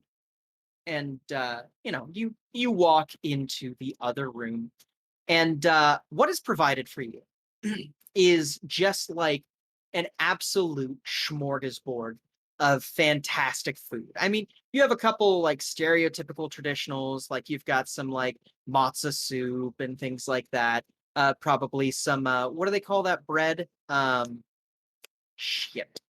Uh it's like it's basically like Amish bread where they have like a starter and then like people take bits from the starter, and it grows over Yeah, time and that's keep that's Yeah. feeding friendship it. bread. Sourdough? Friendship bread. No, it's Yeah, friendship bread. friendship bread. Yeah. It's amazing stuff. Oh yeah, it's fantastic. But essentially, they got some of that, but then also on the table, there's a lot of like very classic Dutch cooking, a lot of stuff with potatoes, a lot of stuff with leeks, a lot of stuff with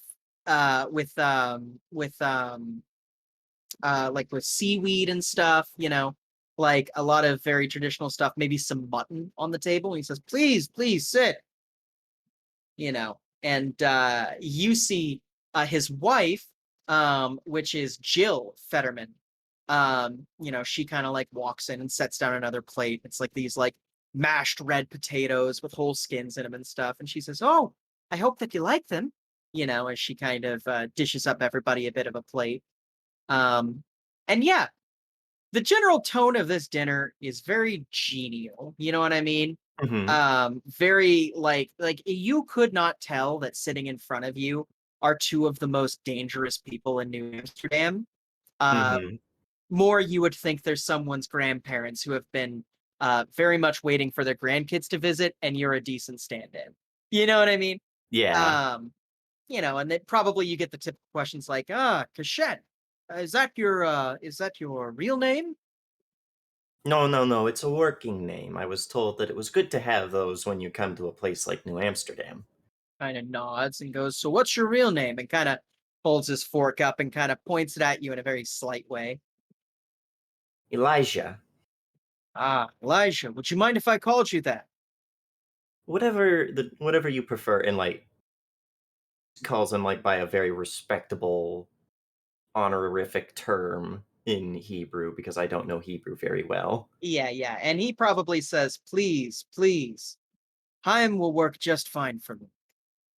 And he goes, so, Elijah, I've heard a bit about your career, but it'd be nice to hear it come directly from your mouth. What do you do? For lack of a better word, I am a manufacturer of arms. Do not let that, guns, more specifically. Firearms. Yeah, he kind of nods and goes, I've heard that you've had some work with the IDF.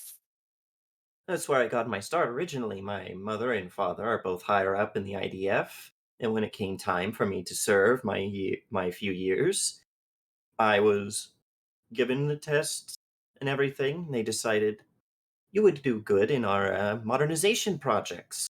And by the end of my time there, I had completely modernized the Uzi program. Or And platform, not program. he says, it comes together.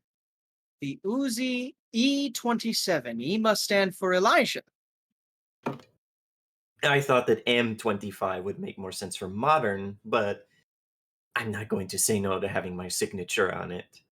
He kind of smiles and probably from below the table he pulls up one of one of those and sets it on the table. Jill rolls her eyes and goes, it's a fine piece of machinery, and kind of he's doing like a little bit of disassembling. She goes like, please, Haim, can you just put it away for 5 minutes at the dinner table? And he goes, what?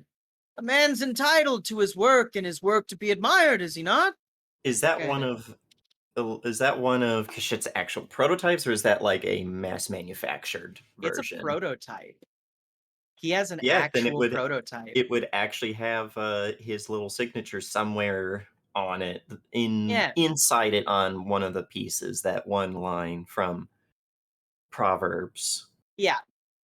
And he probably pulls it up and he pulls out that plate specifically and goes, I respect. He kind of goes like, I respect the adherence to doctrine.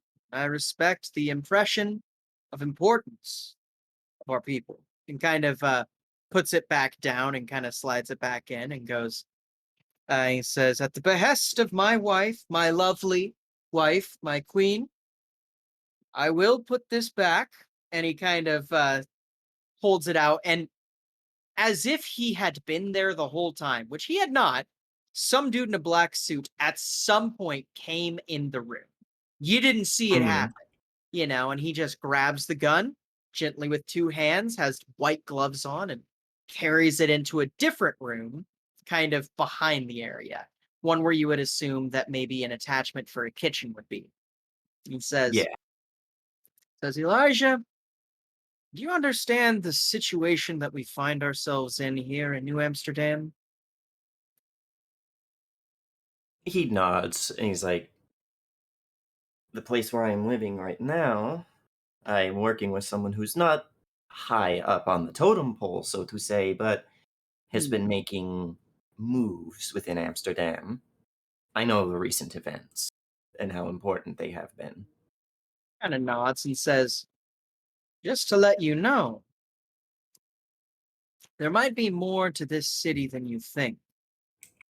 Do you know about our neighbors to the north?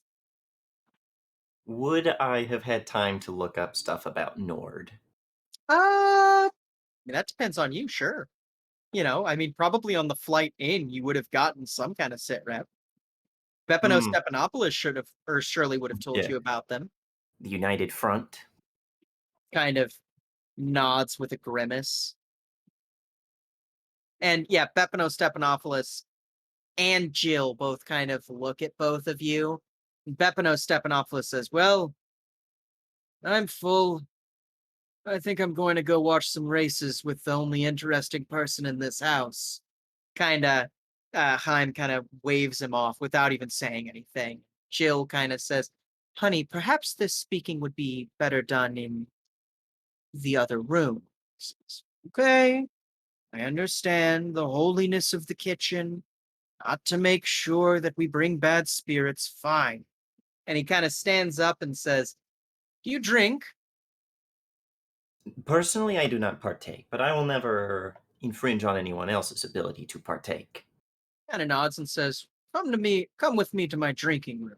It's also my thinking room." And He does get like a tiny bit of his cheeky little smile. He's like, "Oh, that seems like a dangerous combination." yeah.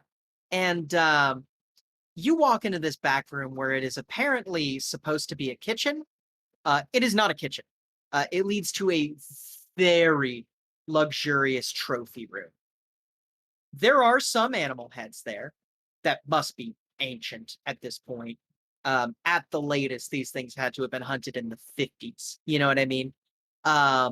There's some skeletons. There is one wall that is dedicated to photos of World War II and of World War II memorabilia. And on that wall, like set beside that wall, is two chairs and a small globe. Says, "Come, please sit." Sits in one of the two chairs. Yeah, Kushette is, taking everything in. Are any of the World War II memorabilia guns? There's a couple. There is a Panzerschreck, very high up on the wall. Mm-hmm. Something where no one can easily grab it. Yeah. And then there's also probably a very well ornamented Luger. In fact, make me a weaponsmithing check. Yeah, let me do the real quick character sheet. Let me look through the millions of fucking skills. There it is. Ooh. What'd you roll? A 10 and then a 3. A So 10 and then yeah, so you 33 fucking total. yeah. You know exactly what this gun is. This is Heinrich Himmler's broom handle pistol. And Ooh. he doesn't mention it, doesn't mention anything about it. He just kind of lets it sit there. And he says, "All right, our neighbors to the north, where we were. We're speaking of United Front. Currently, United Front is in an exacerbated situation, and I'm not exactly happy about it either. You'd think this is something I would enjoy, but it's not." And he kind of goes, "Would you like to take any guesses as to why I don't like the fact that United Front is in a poor position right now?" Dallas, they're trying to levy this position in order to boost their recruitment numbers, I would assume. Well, maybe. They're certainly the only place to get food in Nord unless you work union. No, the reason I don't like it is because union numbers have been dropping. And that's not because they're leaving the organization, not in the conventional sense. You think a war is brewing in Nord? I think a slaughter is brewing in Nord. Union is good. Union cannot stand up to United Front. Not on their own, anyway. Kind of Kind of giving him this nods. look that's kind of like a little bit like, I think I know where this is going. Yeah, he kind of nods and goes, "Well, you're in this town so long as you don't act in opposition. Bepina Stephanopoulos, or Jonah, has said that he is more than willing to back you as a legitimate member of this community, and I am more than happy to cash in on that backing. You will face no harm in this town so long as I have anything to say about it directly. Of course, don't go putting your nose where it might get cut off. I'm not exactly quick with reactions." Other Says, than "Oh, go anything ahead." that might come up with my other, I suppose you could say, employer, He says, of "And course I would yes, never stand in opposition to a Jewish community.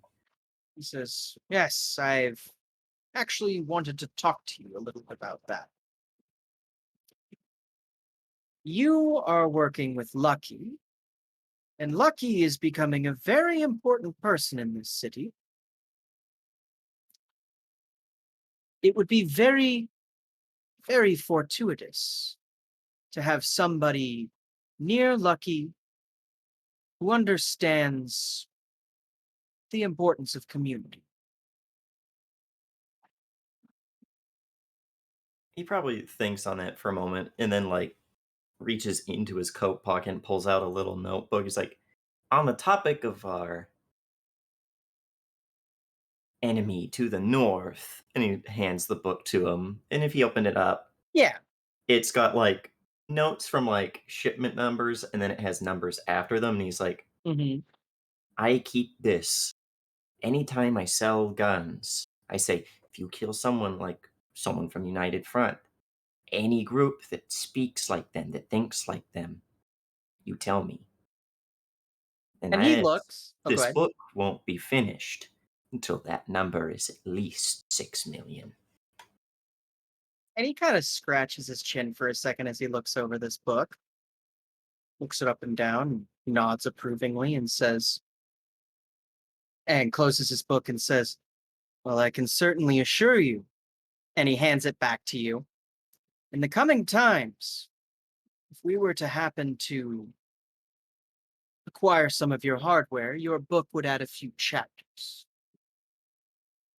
And I'm certain that United would be more than happy to have an edge when it comes to well-made firearms. Yeah, and he says, I'm going to link you up. And he hands you a physical, like a sticky note, essentially. Yeah. He says, this is the number in contact for Alice Levin. She's my right-hand man. And if you happen to have any questions, or you want to start doing some good for the community, give her a call. She always has work. Oh yeah, he's like pulled out his agent and is transferring everything over then and there. Yeah. And he's like, he probably stands up and pats you on the shoulder and goes, well, enough talk of politics. I think that, well, I think that I need to go and make sure that Jonah isn't having too good of a time. Interesting pistol, by the way. He smiles and goes, oh, that thing? I think a rat owned it at one point. And then Big kind of like dirty gives rat. you a, oh yeah, and he gives you a big fucking grin. And he kind of shows you out of the ring. Mm-hmm. And we will cut from there to we'll do Trinix. So Trinix, hello. Hi. Trinix. Hold on, my voice went away for a second. Sorry, what? My voice disappeared for a minute. You're good. I'm good. Excellent. So you have arrived at work today. This is a day after the events of last session. And Great. it's weird. You go into work and your perpetual shadow, Rainier, is not there. In fact, you are greeted by standard security forces. We got a new volunteer today. Hi, how you Yeah, doing? he doesn't talk. You know how Rainier sometimes will grunt in your general direction? This guy doesn't even do that. Like, he literally will only talk to you to give you instructions. But he leads you back to the labs. And as you go back to the labs, you notice two things. One, you walk in, and Jabbar Alphonse sees you and goes, Trinix, it's a pleasure to see you. What are you doing? Working? Figure Hey, and get some research done? yeah. And he kind of nods, goes, absolutely. And, you notice that the seat in which that doctor that you met last night, well, it's kind of not filled right now.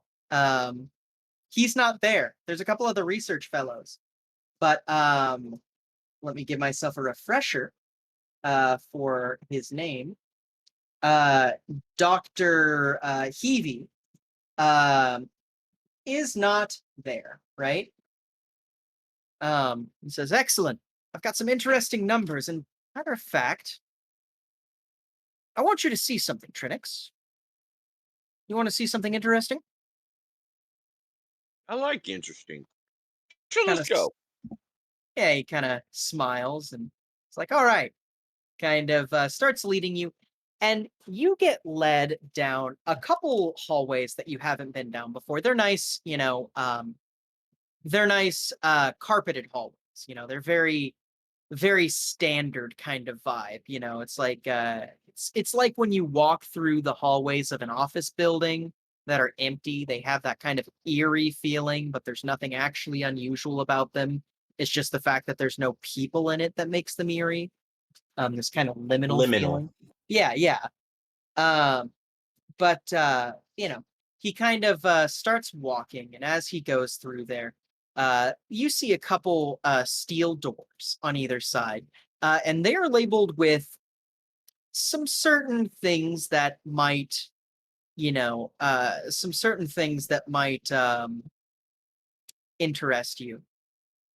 The first thing, one of them is labeled, um, probably bioengineering. One of them is labeled research and development. And one of them, the one that you stop in front of, is labeled surgery, surgery theater, or operation theater. What do they call those old theaters? I think it was just an I know what you're operation. talking about, but I don't remember. Because a surgery is one of these places. Is like the spot where like someone does I think surgery. it's operational theater. Operational theater, yeah. Operational theater is what we'll say. He kind of opens the door, and you see that this room is jam-packed with scientists, right? He says, so today we're going to be doing some interesting research. We think we have an implant that might be able to repair someone's brain after they've had a stroke. I want you to keep diagnostics on this. On him or the machine? And he says, both, essentially. Oh, okay. Yeah. And he leads you in, and he has you get scrubbed up, right? You've got the whole process. It's the very hot water at very high pressure, the very thorough scrubbing of alcohols and antibiotics, all that good stuff. Gloves slapped on, that sort of thing. Gets you in a hairnet, the whole vibe, right? 2 layers of gloves, right? Exactly. And he's getting washed up exactly the same. And as he kind of approaches, and as he kind of gets finished up and you get finished up, he goes, all right, excellent. So, and kind of opens the door that leads out to the floor of the surgery. And you see cameras everywhere, right? Like, you assume this might be standard procedure, but also it's kind of eerie. How does Trinix react to there being like probably 30 cameras facing every angle of this room? Actually, he wouldn't have ever experienced it before, so he's kind of like, well, this is cool. So is this to like see? Oh, wait. That'll see that part. That'll see that. Oh, that makes sense. Yeah, Hi. yeah. And you wave at one of the cameras, and there's a light chuckle that comes from the audience around the surgery. He says, right. This is Dr. Jabbar Alphonse. Today we are going to be following procedures on prototype 753 on test subject 437 recently suffered a stroke. and the room goes quiet. Says, Trinix, you're going to be at that computer there. You're going to log any unusual signatures. And otherwise, you're just going to observe. And he kind of gives you a warm smile and goes, are you ready?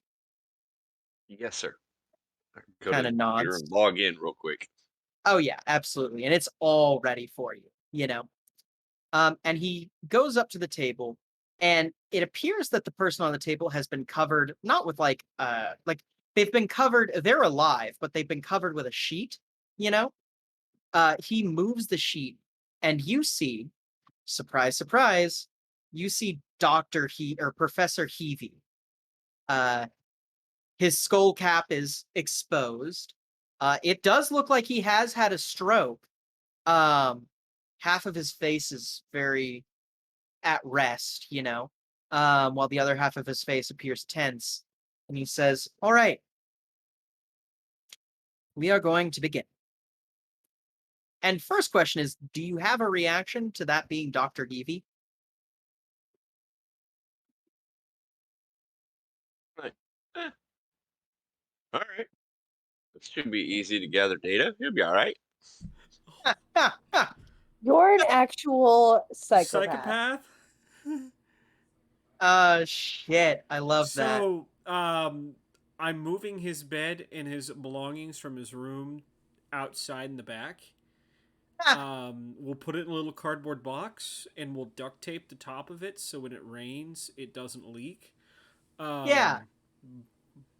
And we'll put a shipping sticker on it that says ship to Timbuktu. No, because that's an actual place and I don't want it actually getting delivered to anyone. Oh, shit. Yeah. I thought the joke was we're gonna ship Nurble to Abu Dhabi. Oh, yeah. Well, no, I was going off of the Looney Tunes, not Garfield. I wasn't referencing the Holy Scripture outside of church. Thank you very much. Don't. I can smell you, John. All right, we're gonna need to have a conversation after this about talking about church outside of church. Yeah. So you No one must know. watch as he cuts open the guy's skull cap with a little circular saw with this wee, little bone fragments coming off and that sort of thing.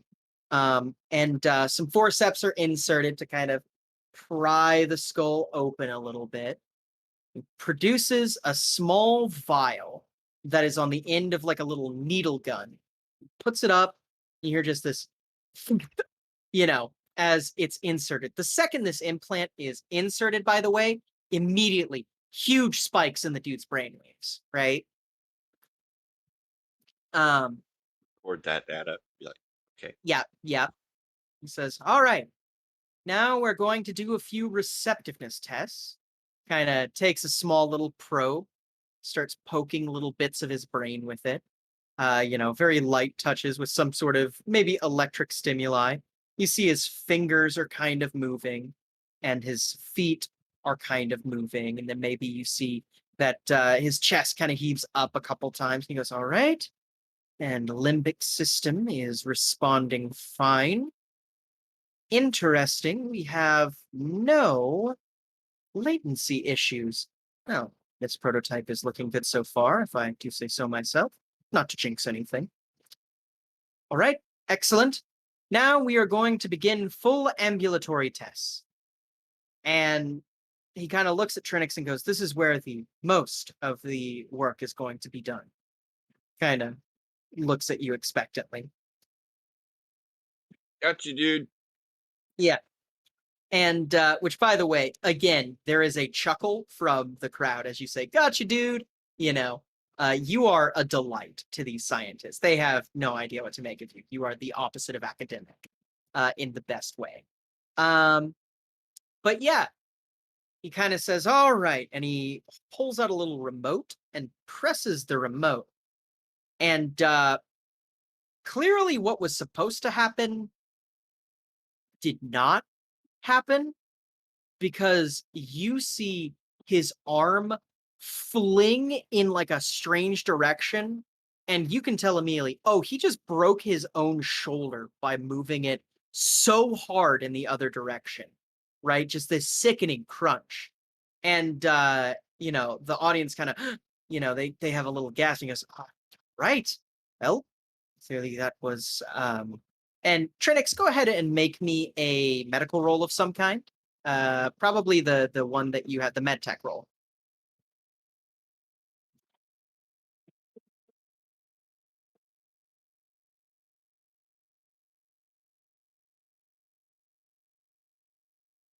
Nice. And that's actually a 32 because we still need to Yeah. fix the thing. Yeah. You can tell by these readings, that probably maybe would have worked, but it was delivered way too much electricity. The other thing that you realize, because you rolled really well, none of this has anything to do with fixing a stroke. This seems like theater science, because really, none of this is affecting the brain waves that he's producing, and none of these is affecting any sort of like blood flow in his body either. This is a sham. Like, this is totally pulp science, and you have no idea why you're doing it. Hey, Um, very less electricity next time, and then it'll work. But and yeah, it's going perfect. and he kind of gives you just the smallest hint of a frown, because you said that out loud and everyone can hear you. Kind of, all right, testing left arm, and he makes an adjustment, and the arm kind of moves a little bit and kind of, flings up, and this one does not break itself, kind of flings up, and he goes, aha, and kind of starts ambulating the arm to where it does this slow semicircle, and then he slowly starts to move all the fingers open and close, and then he has the arm come up and close into a fist, up, close into a fist. All of this guy's readings are coming through pretty clearly. And finally says, excellent. Now we're going to test torso ambulation. And he kind of presses another button, and you see Dr. Heavey begin to rise slightly up in his chair until he is sitting at a fully straight angle. And then he looks directly at you, Trinix. He presses a button, and Heavey twists his own neck so fast and far, it snaps instantly, and he thunks back onto the table. There is a large, just like, gasp in the room, right? As everyone just kind of like looks around and is like, goes, ah, right. Well, it appears that there is still some fine tuning to do. Thank you all for coming. We're going to look at this. We're going to bring this back to the lab and look at this prototype more advanced. Apologies for all of you. Have a wonderful day.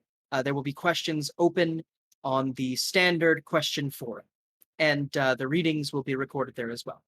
And at this point, all of the scientists get up, and you're kind of looking around, Trinix, and it looks like all of them are for sure being like ushered out. A couple of them seem most of them seem nonchalant. A couple of them look like they are leaving in a very duressed state. Maybe there's another scientist or even one of the guards that's standing in the room. It's a little bit too close to him. You know what I mean? Kind of, Jabbar Alphonse kind of takes off his gloves and his scrubs cap and kind of wipes his forehead and looks at you, Trinix, and goes, ugh, what a day. Would you mind, there's a corpse disposal is actually for our newer students. I believe this subject decided that he was going to leave his body for science, so there is a corpse freezer down the hallway. Would you mind going and taking him to it? Yeah, but he's dead, so it doesn't matter. take your prototype out first real quick so we can make the tweaks that we Ah, need to make it yes. better. Yes, thank you, thank you. He kind of reaches in with a pair of tweezers. He's not even caring about like scrub stuff now. Takes a pair of tweezers and pulls out the red and like gray matter covered little nodule of glass and steel. Kind of sets it on a little aluminum tray and goes, "Thank you. Sorry, I never like it whenever a test subject expires on the table." No one does, but you know, it's part of the whole testing process, and it was starting to work, but uh, you know, stuff happens where it doesn't work out sometimes. But hey, we learn from it. We've got all this data to better improve it. So, all He right, kind of I'll go take the body out. Yeah, and he kind of smiles at you as you do that. And he goes, "Thank you, Trinix. I appreciate you. Um, we'll consider today a half day. You may leave after this." Okay, sir. Yeah, and you're carrying the body back down the hallway, and you kind of find your way. It's very easy to find your way to corpse storage. Everything is labeled on the ceilings, pretty clearly, right? Um, do you go straight to corpse storage?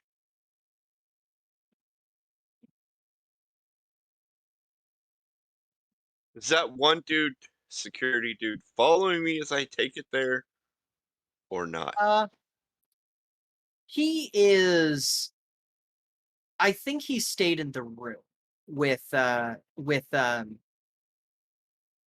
I think he stayed in the room with the doctor, with Jabbar Alphonse.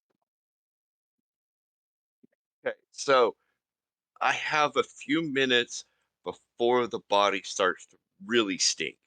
Yeah. Research and development. Okay. Excellent. So you head over to research and development, and you see the big door in front of you, right? Um, do you want to just walk in? Do you want to give me a stealth roll first? What are you looking at? I'm gonna walk in with the body in my hands. Okay. Yeah. You walk in with the gurney and the body, and there's probably like a person in there, like a scientist who kind of turns around and goes, "Oh, you're that young man." You can tell he was about to say kid, like, "You're that young man who was just in the surgery theater. What are you doing with the body here?"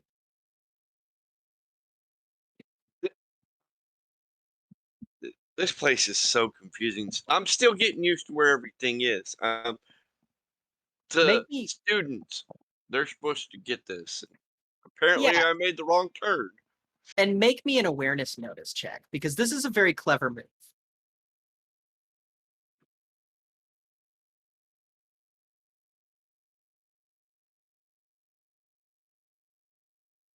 Hold on, I gotta find it. Ah, you're good. It is labeled awareness notice in the system, right? I'm pretty sure, yeah. Amy, you're Perfect. muted. I Yeah, realized that, yeah. it's not I hit the mute button too. My bad. alphabetically. uh yeah, so you look around, and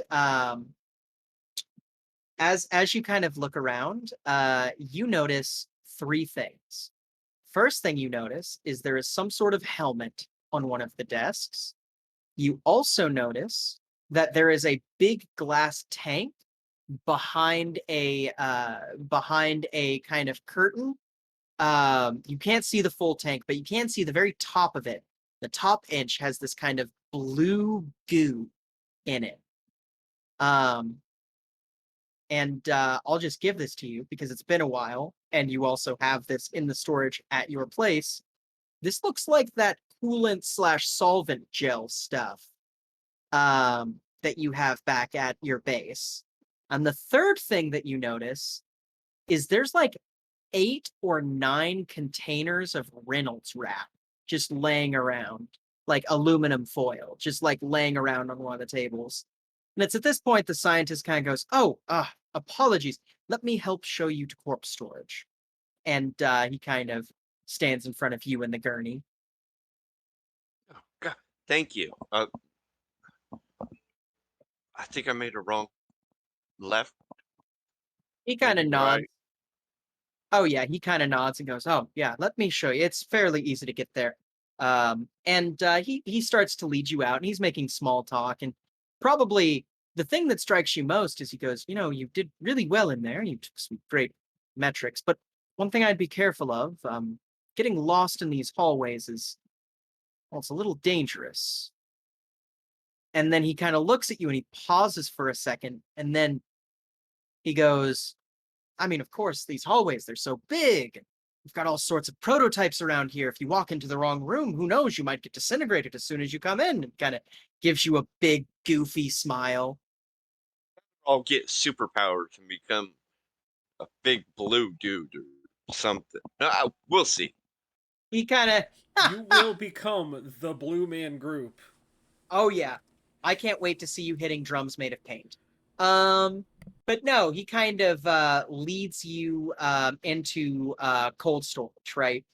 And he opens the door and goes, um, well, I appreciate, or he goes, well, here's cold storage.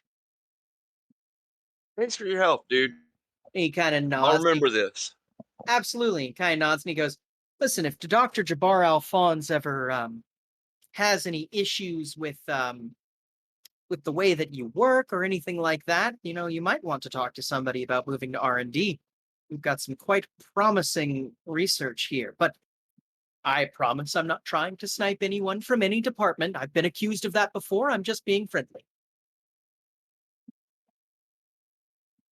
That makes sense. I mean, people can learn a bunch of stuff here and there.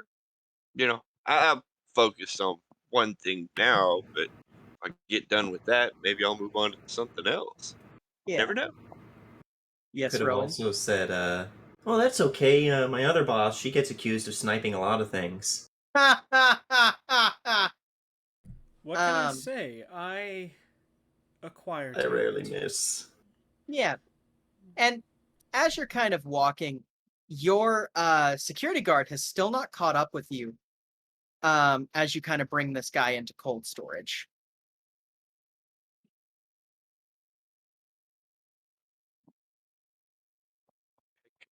Random empty one. Yeah. Slide him on the slab, push it in, find a And card and label it. yeah, and as you're kind of toe tagging him, you hear the door open behind you, and you see Rainier. And Rainier looks like hell. Like, he's not injured. He just looks sick. Like, really, really sick. Like, sunken eyes. His skin is super papery. You know, there's like jaundice looking stuff in his eyes. It looks like if he caught the cold. You know what I mean? As he walks in, I look at him. Notice you weren't there this morning. You must have had a rough night. Yeah, he kind of looks at Continue my you. work. Yeah, he looks at you and he goes, something like that. Kind of pulls out a cigarette and like lights it in cold storage and starts smoking it, which you've never even seen this guy smoke, you know. Yeah, it's that bad for you to have one of those? Go Kind ahead. of look His own. and he looks at you and goes, just do me one fucking favor for today and just shut the fuck up. Will do, sir. Goes, when you're done in here, we're taking you to the car. You're going home and we're starting fresh tomorrow. Got it? Yeah, he said it was a half day. I understand. Yeah, and he kind of cracks his neck, and you hear it's like a sloshing crack almost. Like there's a crack, but it sounds like a one of those like frozen ice like ice pop tubes. Sounds like if you cracked one of those almost. Kind of takes a long puff. He throws the cigarette onto the ground as soon as you're done and stamps it out. He goes, "All right, come on, kid." Give him a thumbs up and don't say another word. Yeah. And he leads you to the car. And like, this is Rainier walks with purpose most times. Rainier is walking so slowly. It takes normally like 10 minutes for you to get to where you're supposed to go via walking. It takes him like 20, maybe 25 minutes to get you from cold storage to the car. And when he finally gets you to the car, he kind of gets you in and basically looks at you and goes, he looks at you and he goes, try not to get in any trouble. And then he closes the door. You too, but you can't hear me because you closed the Yeah. door. But good night. See you tomorrow morning. Get Yeah, some rest. absolutely. And you are kind of whisked away in the car back to the club. And we will actually cover your back to the club um, later, as we actually cut to another club. So, Lucky, you've had this invitation. Do you want to go to this, or is this all Omen? Well, Omen and Cash And Cash. That's right. Trixie. Cash was invited. And Trixie. Yep. And Trixie. Yeah, we're going out. How is Scav? What time is this? Scav is Scav. He's fine. He'd be willing to go to a party place. Why not? Be good to let him Yeah. in every now and again. Why not? Absolutely. I So, remember you were warned to bring a gas mask. yes. Yes. She would bring one and would Yeah. say, Scav, what kind of night are you planning on having, honey? And he looks and goes, oh, wherever it takes me. So I'm does just saying, that if mean Scav doesn't mask have a or gas no? mask, you're gonna have a great night anyways. Yeah. Scav probably goes, fuck it. No mask. Why not? Mix it Alright, up. so we're taking the car so I can drive us home. He kind of goes, oh, I've driven When- way fucked up. I should be fine. She wraps him on the back of the head with the ring and just Yeah. goes, no. Yeah. Bad. Yeah. When in the night is this happening? This is the night that you have lunch with Fetterman. Yeah, I just wasn't can- sure if maybe I'd be back by then. Yeah, you would be. You can go if you want. Yay! Does Did Kashet want to go to? did anyone warn me to bring a gas mask? It's gonna be up to Lucky. Yeah. Is there a general warning to bring a gas mask to this if you don't want to get fucking blitzed? The thing is, people know what's gonna come, so there's not like a warning of, hey, it's not announced really. You would know. Yeah, Like, you would know if- Kashet. Through If- whatever means you would know. Like, Yeah. however Yes. you choose. If you decide, Maybe just let me you just- talking with Scav about it. Like Scav has a gas mask and he's just gotten back into the same outfit. You're pretty sure Mhm. he goes to his closet and has 16 of the same outfit. Mm-hmm. Or just really likes the one. Yeah. But Scav has it in his hand, is like, oh, Yeah. take it away from Scav since he's Oh yeah. being generous amongst coworkers, and then puts Yeah. it on, beanie over it. Yeah. Cash, do you and Trixie bring a gas mask or no? Because she's cool with whatever night. Is this It'll give you a really fun night with her. That's all I- no mask? It's a No no mask mask? night. It's a no mask Okay. kind of night. And We're I think getting an Uber. as you guys are getting ready, I'm gonna roll something since everyone else except No Fun Mom is Uh-huh. not wearing a mask. uh-huh. I don't know Say that what. again. Say that again. No Fun Mom isn't wearing mask. That's it. I'm coming into your room. Uh, Locks the and that's a fucking- lock. Anyway. Nah, he's not wearing the mask.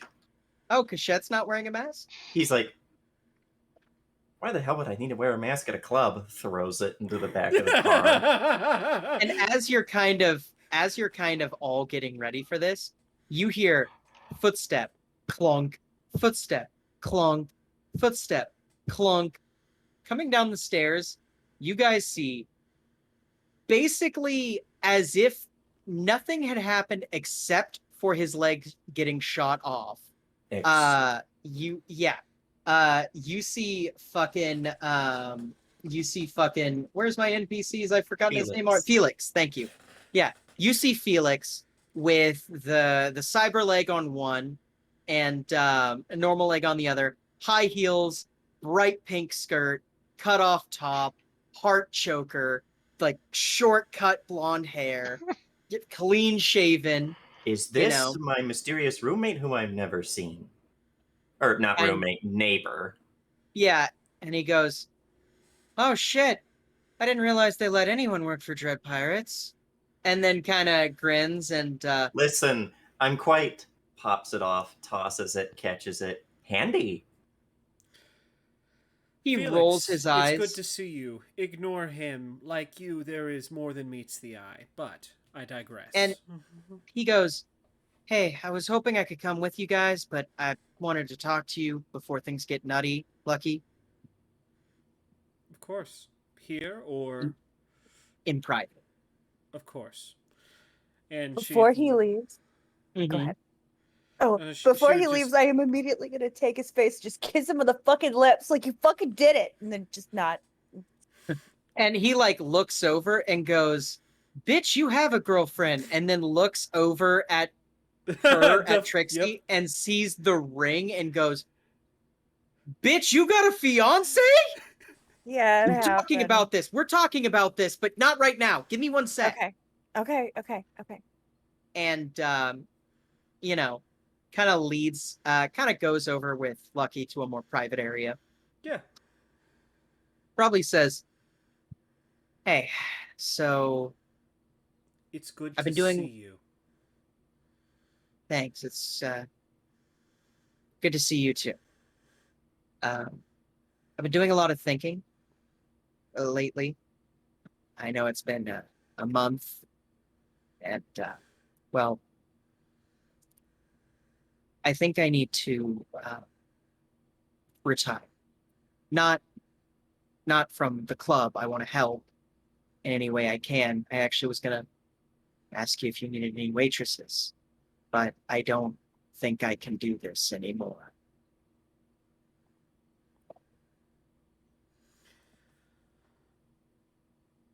Felix, I'm going to tell you the same thing I told Chocolat. This is your home, and is going to be for as long as you want it to be. If that's a job you want, that is fine. If you want to continue to cut BDs, then there is always a place for you. Felix, I want you to understand.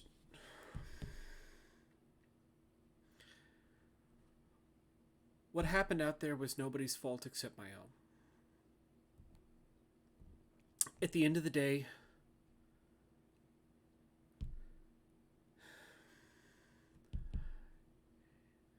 I'm going to do everything I can to try and...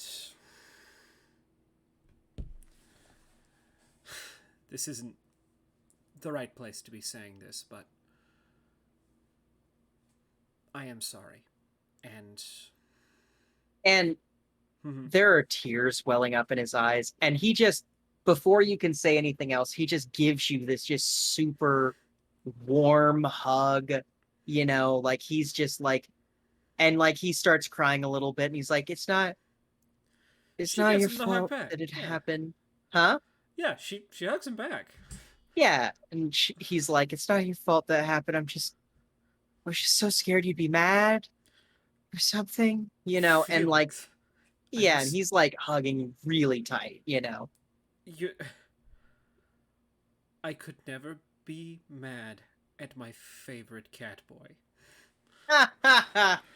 And he kind of gives you a big hug, you know, and finally he kind of pulls back and kind of wipes his eyes, you know, kind of, well, and kind of straightens his top, and you know, probably pulls out a makeup compact as he kind of checks his makeup real quick, you know. He's Whatever. Like, I wore waterproof just because of this. They're still fucked up, you know. Whatever you want to do is more than fine. I am never going to ask you to be frontline ever again. Yeah, and he kind of like readjusts himself and he goes, "Thank you. I'll still cut BDs, and also, ahoy, Raiders! Yes. Yeah, oh my More God, we got Vikings. raided We've been again? raided twice tonight. Y'all are Welcome. fucking great. Wait, Hey, these are all wow. new. These Hi, are all the new line. raiders. These are all new Strange raiders. Dice. Thank you. Yeah, thank you, Strange Dice, very much. Basically, every time we get a new person, every time we get a new raid, I'm following that raider because Absolutely. Well, it's the that's least they fucking deserve. oh, absolutely. No, fuck yeah.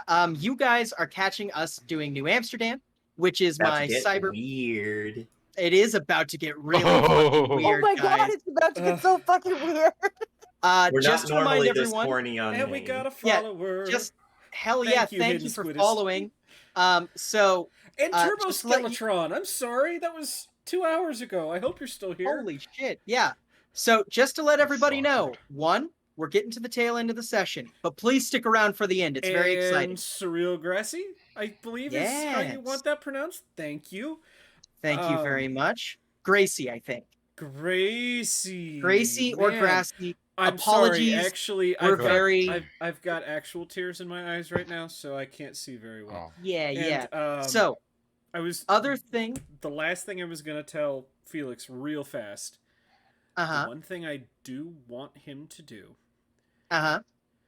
go to Galt. Go to Dr. Richard We Galt. are All footing the right. bill. Go to Galt. I've been trying to get everybody to go to fucking Galt. I think Probably next with session is going to be a varying Galt success session. for the past month, probably. Yeah, I think next session is probably going to be a special session, and it's going to be the To first all of our episode to with all of Dr. the Richard people Galt. that just to all of our people that just jumped in. The most important part of any edge running Edge running. to any Edge running. edge running squad is to have a very, very good therapist in the background, and Yes. Galt is that. Yeah. So just to let you guys know, first, we're getting towards the end of the session. Please stick around for the end. Second, this is in fact an 18 and over game. It contains mature Yeah. themes. This is going to be a very interesting, very drug-filled moment. Just Horny to let y'all juice. know. So just keep that in mind. Anyway, I think that at this point, cutting back into the action, about this point, right? Felix kind of straightens himself out and goes, straightens himself. Yeah, bullshit. Kind of gets himself ready. And then he goes, all right, well, it's time to get fucked up, I guess. Kind of smiles and he kind of gives you one more really quick hug. And then he runs back to the group and goes, you got fucking what? Like, sort of thing. Can I say that, like, as he gets back, like, Scav is probably looking so bored to tears as Kashet is just like, and I know that I'm going to be working with basically street people, but at the same time, I don't want to use an AK platform. It was made by a farmer. I know that it's like anyone can use it. Child soldiers use it all the time, but I want something with a bit of craft behind it, you know? And Scav is just looking at you and just like, yeah, man. Yeah, that's fair. You But if I'm know, trying to use an AR platform, I mean, this is Amsterdam. It rains all the time. There's mud and like everywhere. he Damn, probably that's as you're crazy. yeah, and as you're talking, he probably just turns around and gets in the van like while you're talking to him. Oh, goodbye. Yeah. And yeah, everyone gets loaded into the van. And we are all going to the Serum is going to designate a drive for tonight. I don't think that Serum is going to go in the club. He's like, I don't fuck around with drugs, but you guys need a van, and I will drive a van. Oh, I was gonna say. I mean, that's kind of why Lucky wore the mask, so Yeah, he doesn't yeah. have Oh, to if he doesn't want to. Just have a good time. Yeah. She's So- still not going to, but okay. Yeah. You're not gonna But- have a good time. To a club. But yeah, you guys drive down you guys drive, let's see, you drive down Red Light District to get to kind of the edge between Red Light and Centrum. And as you pull up, you see the club Ice Nine. This club it's not a mega club, but it's pretty big. and like you can tell this is totally a theme club. There is fog and ice condensation kind of coming off the building, and like even though it's raining, you can see the fog machines kind of kicking up from down beneath, right?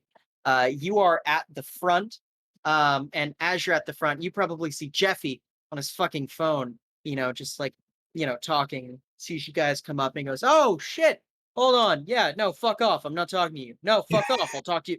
Fuck off, I'll talk." And then he just hangs up and goes, Talk to you later, Mom. "Yeah." Right? He looks over at you, Lucky, and goes, "Woman of the hour, and you brought an entourage. Don't worry, we've got a plus infinity." And kind of looks at the guy at the front and goes, "They're good." And goes, "Hope some of you brought your gas masks," and kind of grins. Why would we need a gas mask to go to a club? This is silly. Yeah, he kind of goes, Kish "Oh, you're one of them. Well, have fun." And he like pats you on the shoulder. You're one of them. All right. You Mhm. have fun, city boy.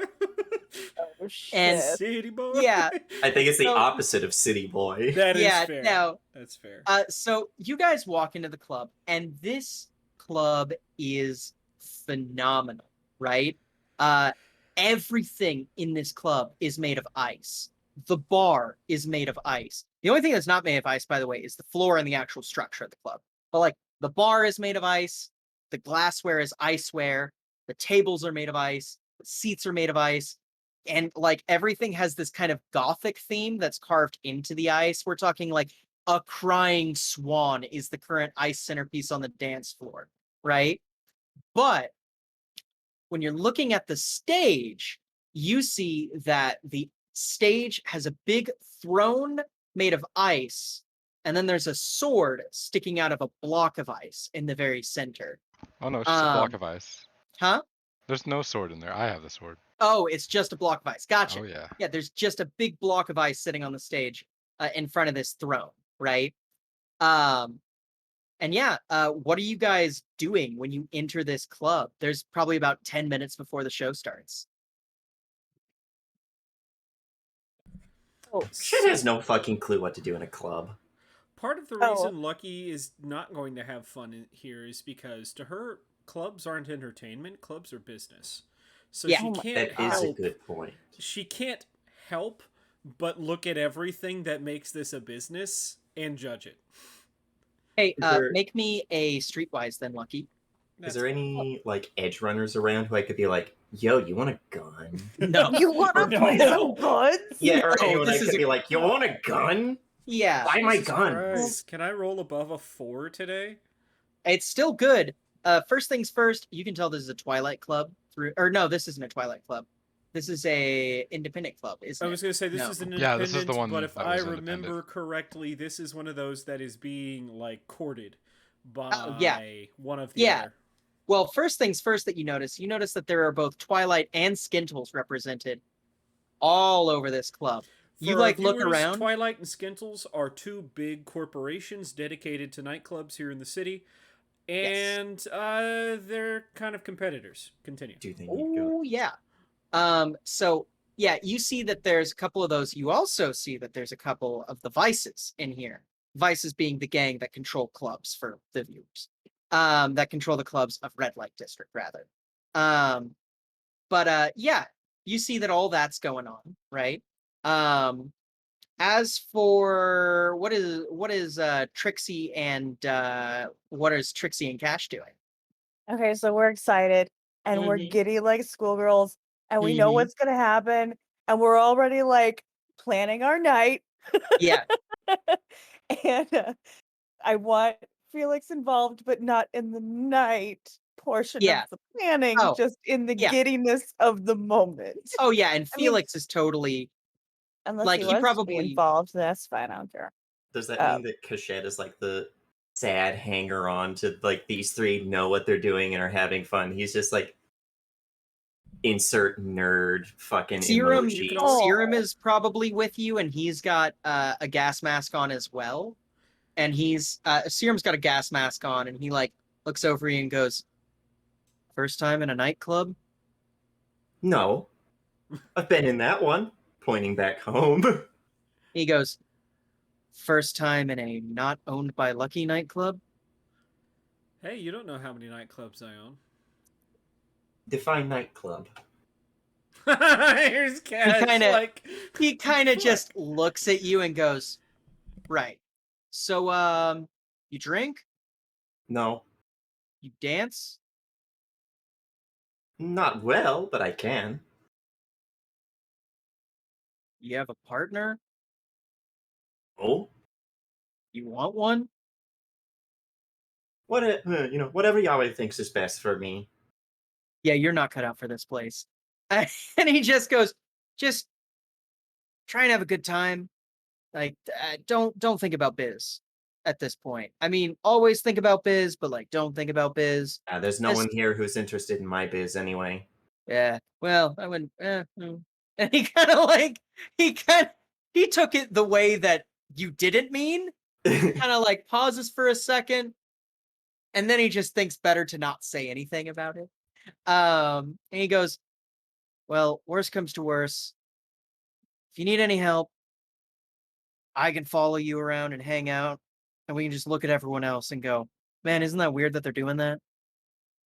But this is a good time for me to try and ingratiate myself with my new coworkers. Kind I of haven't even smiles. met this one before. Pointing at Felix. Yeah. He goes, "Oh, Felix? Yeah, he's a trip." Oh, he's a cat. Smiling. Oh, yeah. And he kind of goes, yeah. Well, You are so corny. I love it. I'm gonna, yeah, right. And he just kind of looks at you and goes, I'm gonna hang out back over here by the bar, and I am gonna be slamming down Mai Tais. No, wait, no, he's not gonna do that. He's the designated No, driver. he's I was about to say, DDD. He's gonna be like, I'm gonna, designated driver. he's gonna be like, Drinking I'm gonna go to the water. bar, I'm gonna have one beer, and then I'm gonna have some water, and then I'm gonna have another beer before we leave, and then we'll be back at the club. So if you need anything, See, I will be here. this is major shareholder material, ladies and gentlemen. I got I mean, you these. no. I just want Here's- you to know I no, fucking shouldn't here's- got you have. Can you these. mail Here's them the to me thing. though? I fucking can. Here's the thing. No problem. If he becomes the major shareholder, he's already my buddy because I let him pilot my Mac. That's true. Yeah, I think I still have a vest. Never mind. So But Mac piloting. disregarding all of that, it's about time that the show begins to start. You hear the MC just from across, or the DJ be like, all right, ladies and gentlemen, tonight we have a very special treat for you.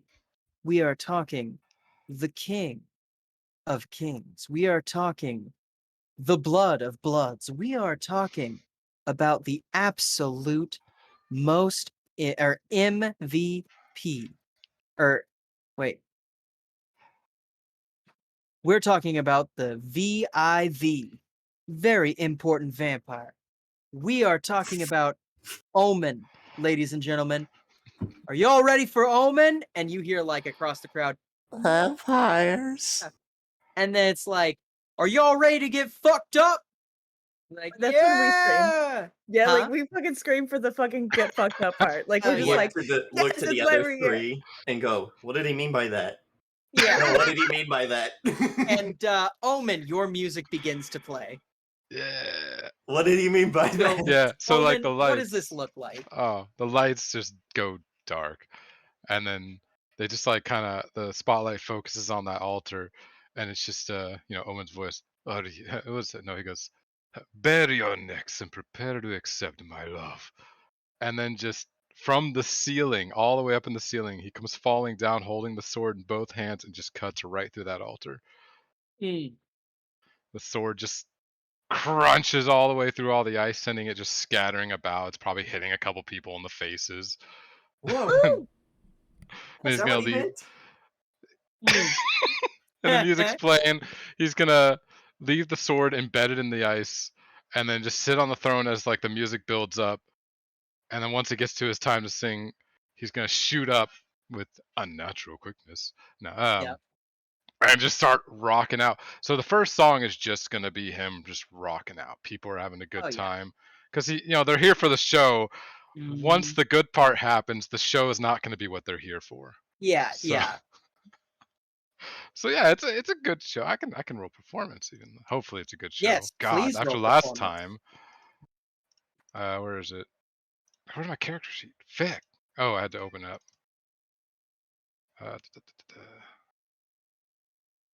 Okay, it's a 6 in performance.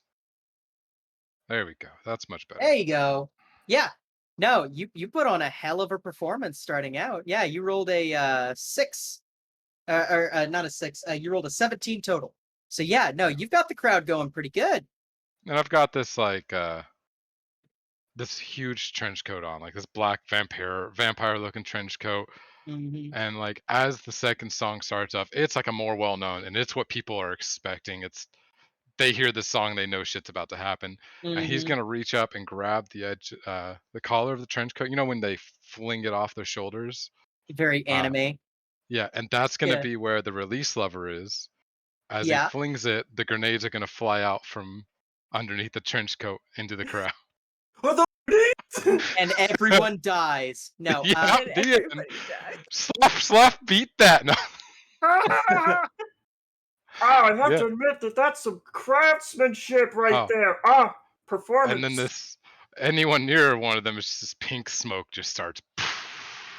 Oh yeah, and one of them probably lands at the base of the trio, good old Cash and Trixie and Felix, and all of you look at each other, and Felix is like, "Oh shit," and like I'm Trixie Shit. is with like, them, too. like, Oh, all right. no. As Cash for is you, ecstatic. hell yeah. As for you, one lands right at your feet. Well, I was and- like near them, so maybe Yeah. that one was the one that landed Oh, right yeah. at his feet. And he's like, "Is this a bomb? Is this And a then- bomb?" And then as you're Relax. doing that, Scav kind of like grabs on your shoulder, like gently, and goes, "It's not a bomb, man. It's the bomb." And Oh, It's a love God. bomb. continue there, Omen.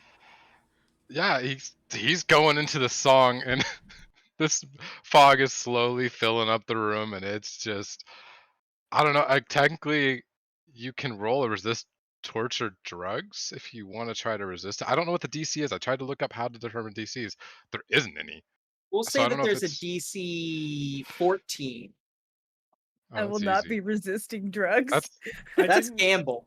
I didn't You- even you- hit that fucking Yeah, I was like, button, and I'm Gunnar, wearing you a have a gun. mask. yeah. You have a Yeah, gas you don't mask. have to. But I passed. No, Yeah. no. I gambled. Yeah, there you go. No. I'm Yeah, you rolling Although I gambled do real just have to see what I get, pharmaceuticals. but he will still be affected. I'm going to Yeah. say he's affected, but I haven't ever rolled this before, and I want to see what happens. Oh my Yeah, God. it's basically No, you would have been. We'll it's say based that. off your body, so Yeah, we'll say that you're like Your getting. body, I thought it was cool. is No, it? it's cool. It is cool. Sorry. Yeah, we'll say that you are. It's not that you're lost in the sauce about it, but you're still feeling. You know what I Maybe mean? you 'Cause that doesn't can mean it doesn't resist happen. the side effect of it. Yeah. Maybe I only get the good Oh, shit, none So of the it's bad shit. this is E-tilt, right? No, it's rage fuck. Oh, I yeah. think what's What does E-tilt that again? have to do with me? E-tilt is the psychedelic one. No, I know what it is. I have it here. I'm just trying to see what if I hit. Oh yeah, no, I don't have E-tilt listed. Yeah, no, this is rage fuck. This will give everyone euphoria, aphrodisia, and aggressive behavior.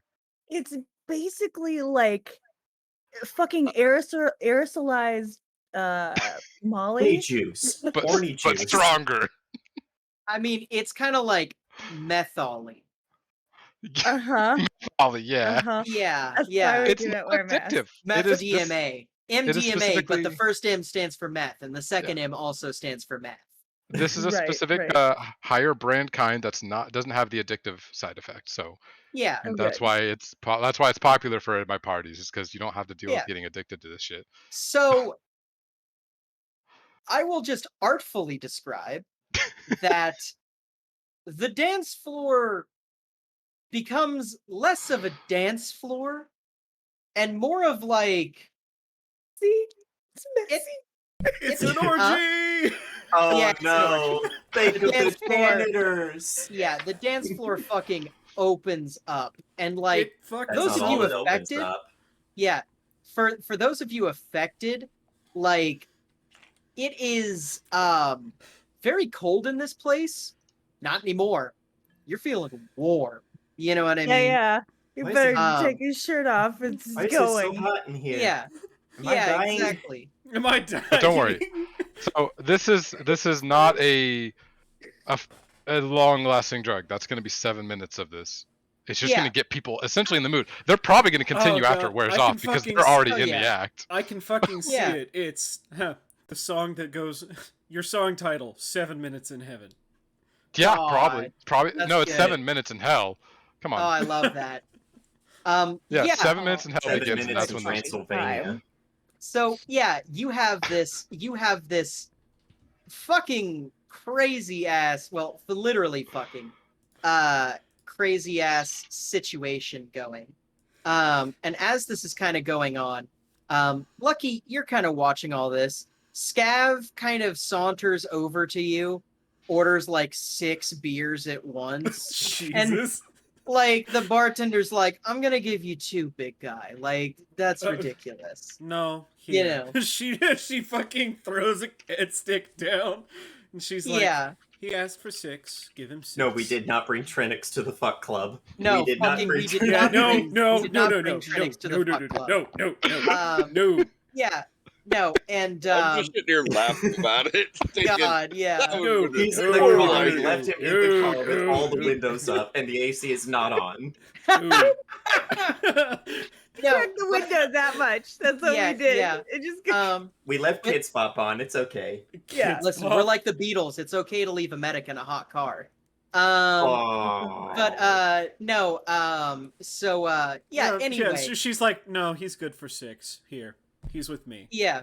And he's like, thanks, babe, I love you so much. And then just like chugs a beer, sets it down, chugs another beer, looks at the gas mask and goes, I can't wait to make out with you. Chugs another beer. Like fucking he's like going to town, you know. Why can The I? word Why hall can I feel pass my comes to hands? mind, but Lucky doesn't say anything. Yeah, yeah. Cashette, And- I'm gonna fucking pull out a Kush ball. Do you remember the Kush balls? Do you remember Kush balls? I do. Okay. Uh-huh. Okay, Kush I'm gonna ball. pull one out and I'm gonna hand it to you and I'm gonna go, here, just play with this. I'm gonna just drop it in your hand. Yeah, he's like, Fuck it. like trying to hold on to it, but his like hand is just like, yeah. It's He's just like, like what? it'd be the weirdest fucking Jeez. sensation. So to describe what it's kind of like for you, Cachette, you feel a little agitated, but more than anything, you're seeing like fucking tracers as you're doing this. You're seeing tracers, like the ball is just whoosh. Why does Felix have 6 tails? Yeah, and fucking meanwhile, Felix, you guys have lost Felix. Felix Shit, I thought he just- was with us. Well, he was he for a little was. bit. He and literally then- fucked off. Yeah, he literally he just left into the crowd immediately. That's You have fair. no idea where he is, but for those people who have worked with Felix for a while, he'll be back. You He will. know, Probably he comes tomorrow back. morning. yeah, right. Well, I'd Um, like to come back. Well, I'd like to bring him back tonight. Yeah. I mean, that's just not good etiquette to leave a friend Yeah. at the club. No, I know. What Well, will here's- probably I- happen here's- is he'll be I'll like, go "Hey find guys, you him." guys go on ahead. I'm leaving with some friends I found." The That feels the like end a, of, a Felix thing. the end of 7 minutes is hell in hell ends with Omen essentially like saying come to me multiple times. And Yeah, it's always at classic. the end of that song as he points to someone in the crowd. Oh and yeah, they're coming down from it, but they still get that euphoria, and he pulls them up on stage for the rest of the stage, and that's who's coming home with him. yeah. Fair enough. He puts them on Um, that throne, and for the rest of the night, they're his queen king. Yeah, Did you doesn't pick matter up who it is. Felix? Queen king, ruler. That's- You need somebody to pick Felix up Felix. You're very fucked protective. off, and someone needs to go find him. You're like, oh no, where are you guys? Like, I'll I will find him as his hand like completely bends at a wrong Yeah. angle. Right. No, hon, you should not. He's gone. Yeah. He's gone. He's gone. And for our He's like, our he starts wandering off. He's like, I'll be fine. I've been in war zones. yeah, and as you're wandering off there, Cachette, you're actually approached by this kind of like goth-looking raver girl sort of thing, right? Yeah. And she kind of comes up to you and she's like, "Hey," "Hey, you want to feel good?" What? Like he's trying to like get his hand to steady. He's like, He's like, this, holding out the ball. yeah, and he's like, "Hey, I got something," or she's like, "I got something that can mellow you out." Does anybody see No. this? Yeah, He you ran see, away from us. you see someone talking to Cachette because you're sober and watching this whole fucking thing. Cachette's just face is like, what the fuck? Yeah, yeah. Do I recognize? Well, Serum probably looks at you because he's sitting at the bar too. He probably is kind of sat near you at this point. Probably looks at you and goes, "I got him. I talked to him earlier."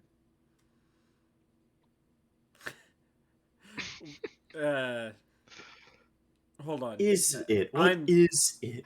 You got him. You talked to him earlier. What does he mean? He's like, "Oh, I'll go and get."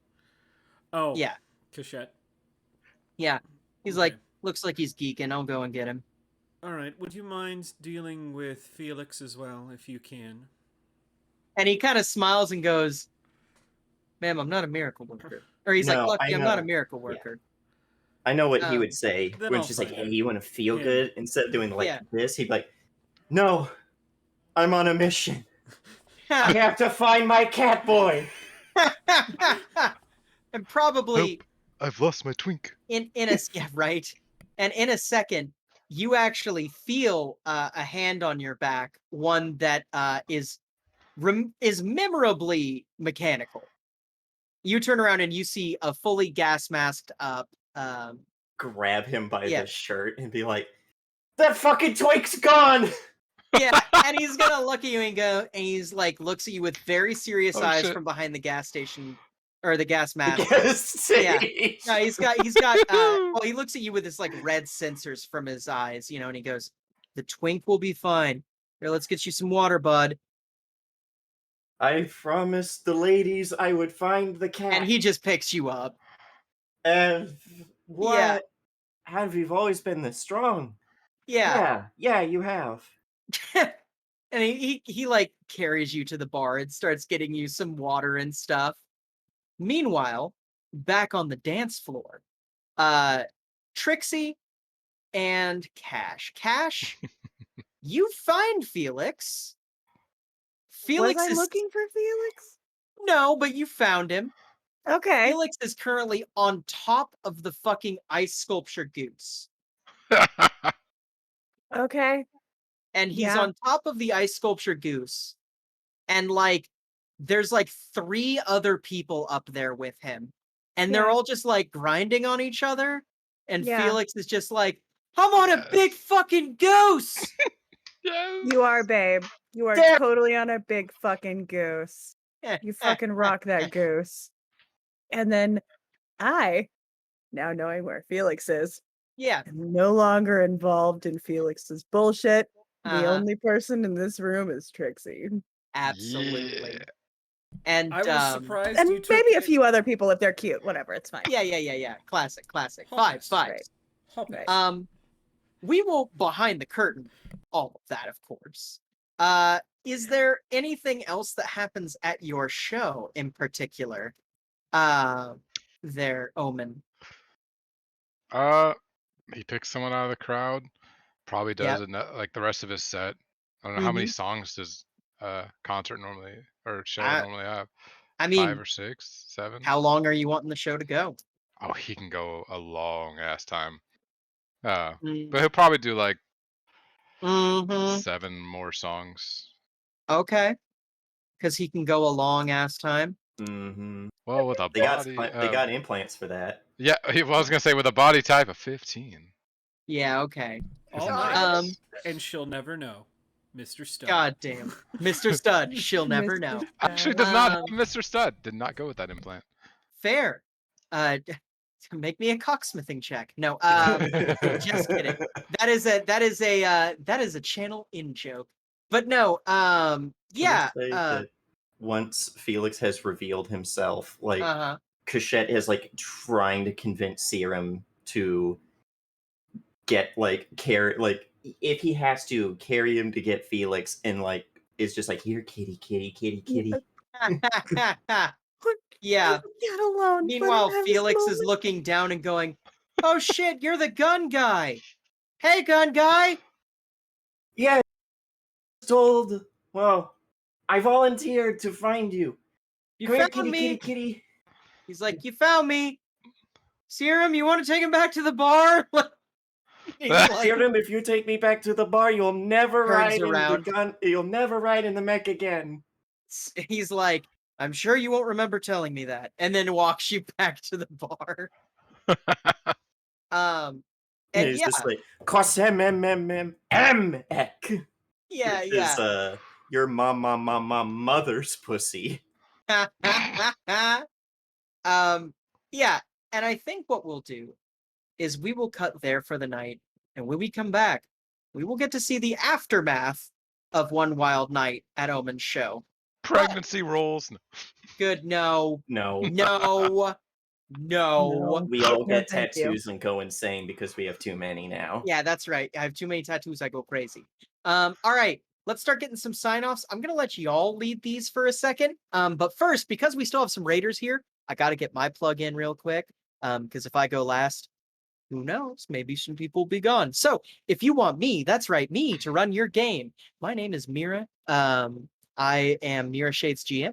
You can send me an email at mirashadesgm@gmail.com. Call me at 620-218-9949 because I'm lonely. Or you can send me a message at mirashades_gaming. Right? Gaming? You ask and Mirror I Shades GM. usually look it up. Mirashades_GM.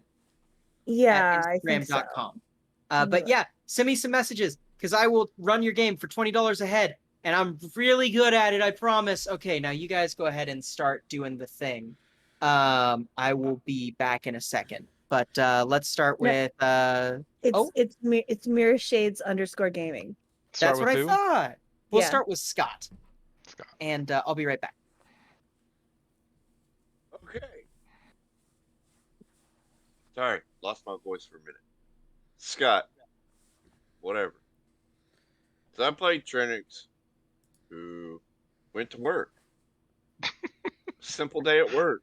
It Same. was easy. No problems there. At all. What the fuck is going on at this company? Holy crap. Okay. What else am I in? What is today? Thursday? Friday? Nothing. Saturday? I don't remember the name of it. After the Bomb. I'm in that one. And then Sunday we got Gloomfall. Or wait, I'm not the normal person. He died. I am the healer little guy. Kobold. Cobalt little guy. Yeah. He heals you. And then at the moment that's it. Till they start other stuff. Yeah. Amy, go. Oh shit! Hi, I'm Amy.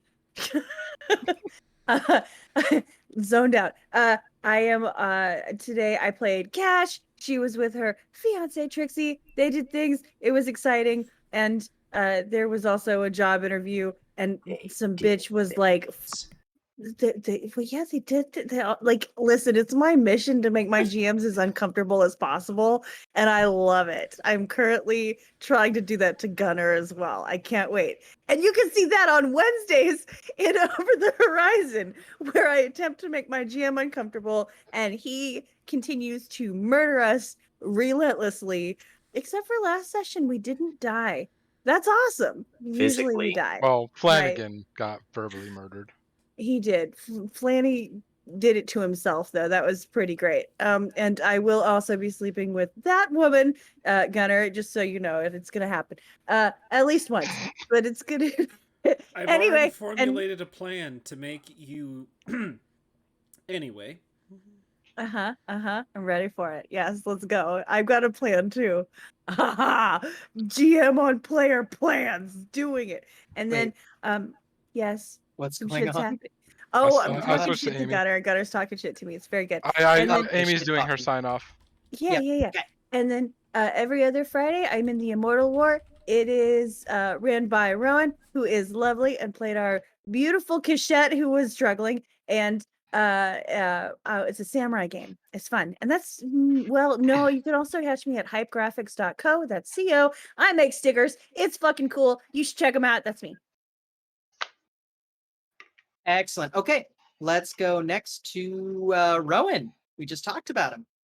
Hi, ho, friendos. My name is Ronan, otherwise known as Night. You caught me here today aggressively baby handing another channel in joke. And you caught me here playing Cachette, who got to set up some gun deals and also now has to deal with the gun that he doesn't ever deal with because he is a professional. You can also find me here, yes, not this Friday, but next Friday and every other Friday for the Immortal War, an L5R game set in a homebrew setting where one of my players got to murder the entire clan of another one of my players, and then we all laughed. And now they are going to go and have some fun and sun time at the summer festival. Yeah, nothing bad's gonna happen at all. You can also find me here, yes, on Wednesdays in Over the Horizon, where I make bad decisions trying to justify being a snake and then just cause problems for the whole party. But the whole party's like, no, only we can talk shit to our fucking snake boy. Fuck you, chicken lady. We have claimed you. You are our snake boy, even when you mean girl other people. Yeah, he is a mean girl. We will see if he mean girls his way through this dungeon or if he mean girls too close to the sun. That is it for me. All right, let's go to Daniel next. What up? It's your boy. Sassy No, Massey. no, not the T-Rex hand. The T-Rex. This is bullshit. I Fucking love it. played it's Omen okay. today. I've turned his camera off. It's fine. Fuck you. No, It's I not didn't vulgar actually. because there's a T-Rex head. Oh, shit. Yeah, you got me playing Omen for a brief period. Unfortunately, being a rocker boy means you don't got much else going for you except rocking. But there is things I can do, like I could theoretically after the show be like, let us go fuck up some Nazis, and then everyone would go out and start fucking up some Nazis because charismatic leadership. Absolutely. Which is the thing I'm thinking about using at some point. Yeah, you can catch me here every other Friday in the Immortal War as Masahira, the healing samurai who cut off a guy's head. But he's a healer. He's not a killer. I have the highest kill count, other than Brian, but Brian doesn't count. Mm-hmm. You can also catch me on. Wow, yeah, no Monday anymore. On Wednesdays, in Over the Horizon. As Gideon, the dad of the group. He is group dad. Kids are his weakness. Every time there's like a kid involved, he's like, "Oh, here," and like gives them like a little toy. It's like, I gotta protect this child, which half the party seems like children. So yeah, that's or like the whole like jam. Yeah. Fucking Flatty, fucking them. Flatty. What did he do? He cartwheeled over to the girl I'm trying to sleep with to also try and sleep with her. It was fucking spectacular. Jesus Christ. But, I'm not in Wednesday, but holy shit, it sounds like it's a madhouse. It's so madhouse. good. It's so Oh fucking shit. good. That is everything for me and Rexa hands. All right. Clap, clap, clap, clap, clap. Excellent. That leads us to Gunner. Hello, everybody. My name is Cyrus Smith, and today you caught me playing Lucky, the miserable bitch that won't let me have a fucking major portion of the So, company. if I were going to give it to anybody, Give it to I would Cachet. give it to somebody who is the longest tenured here, which at this point is Scav. So I'm not going by that metric. Although, We? Scav would just do everything I say anyway. Oh, All great! right, So it's so just we're another vote for you, isn't it? Awesome. We're gonna Love go it. ahead Fucking and ring. crown Scav that next episode. But I will blow up yeah, your building. yesterday you should when the YouTube archive comes online, you should go take a look at last week. It was a fucking madhouse. There's a reason I cap my games at 5 players. Matter of fact, I wanted it capped at 4, but things happened, and now we have 5. Somebody had to come back from Scotland. Well, actually, I'm not money. even blaming him because, you know, we had another 5th before Scotland boy over here. Yeah. Was it me? Was it No. me? No, No, you were 4. it Someone was else. Turlock, Yeah. who is now Deadlock. Yes. Oh Mhm. yeah. Mhm. But I'm cooler that being anyway. said, yeah, you should tune back into that and catch us next week because hey, I'm really good at killing my players, and if you want to watch the happiest DM in the world, come see us Wednesday. It's gonna be tons of fun.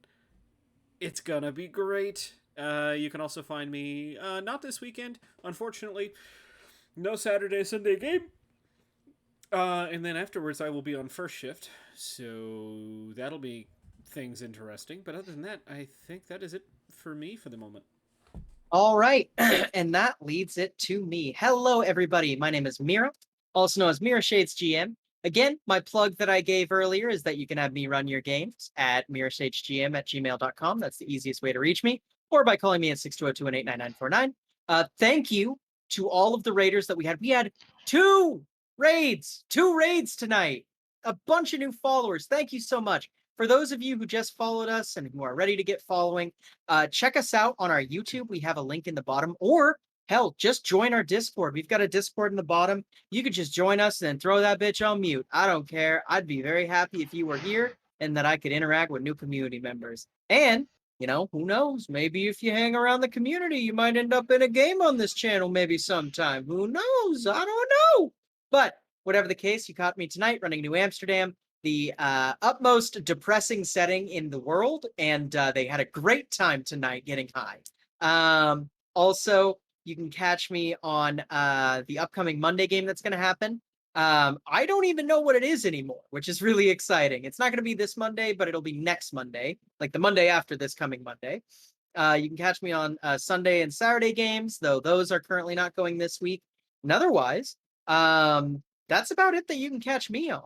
So I think that we are going to call it here, and we are going to give everybody a good old Nozdrovia and then get the hell out of here. Nostrovia. Nostrovia! Also, Gunner, I got you.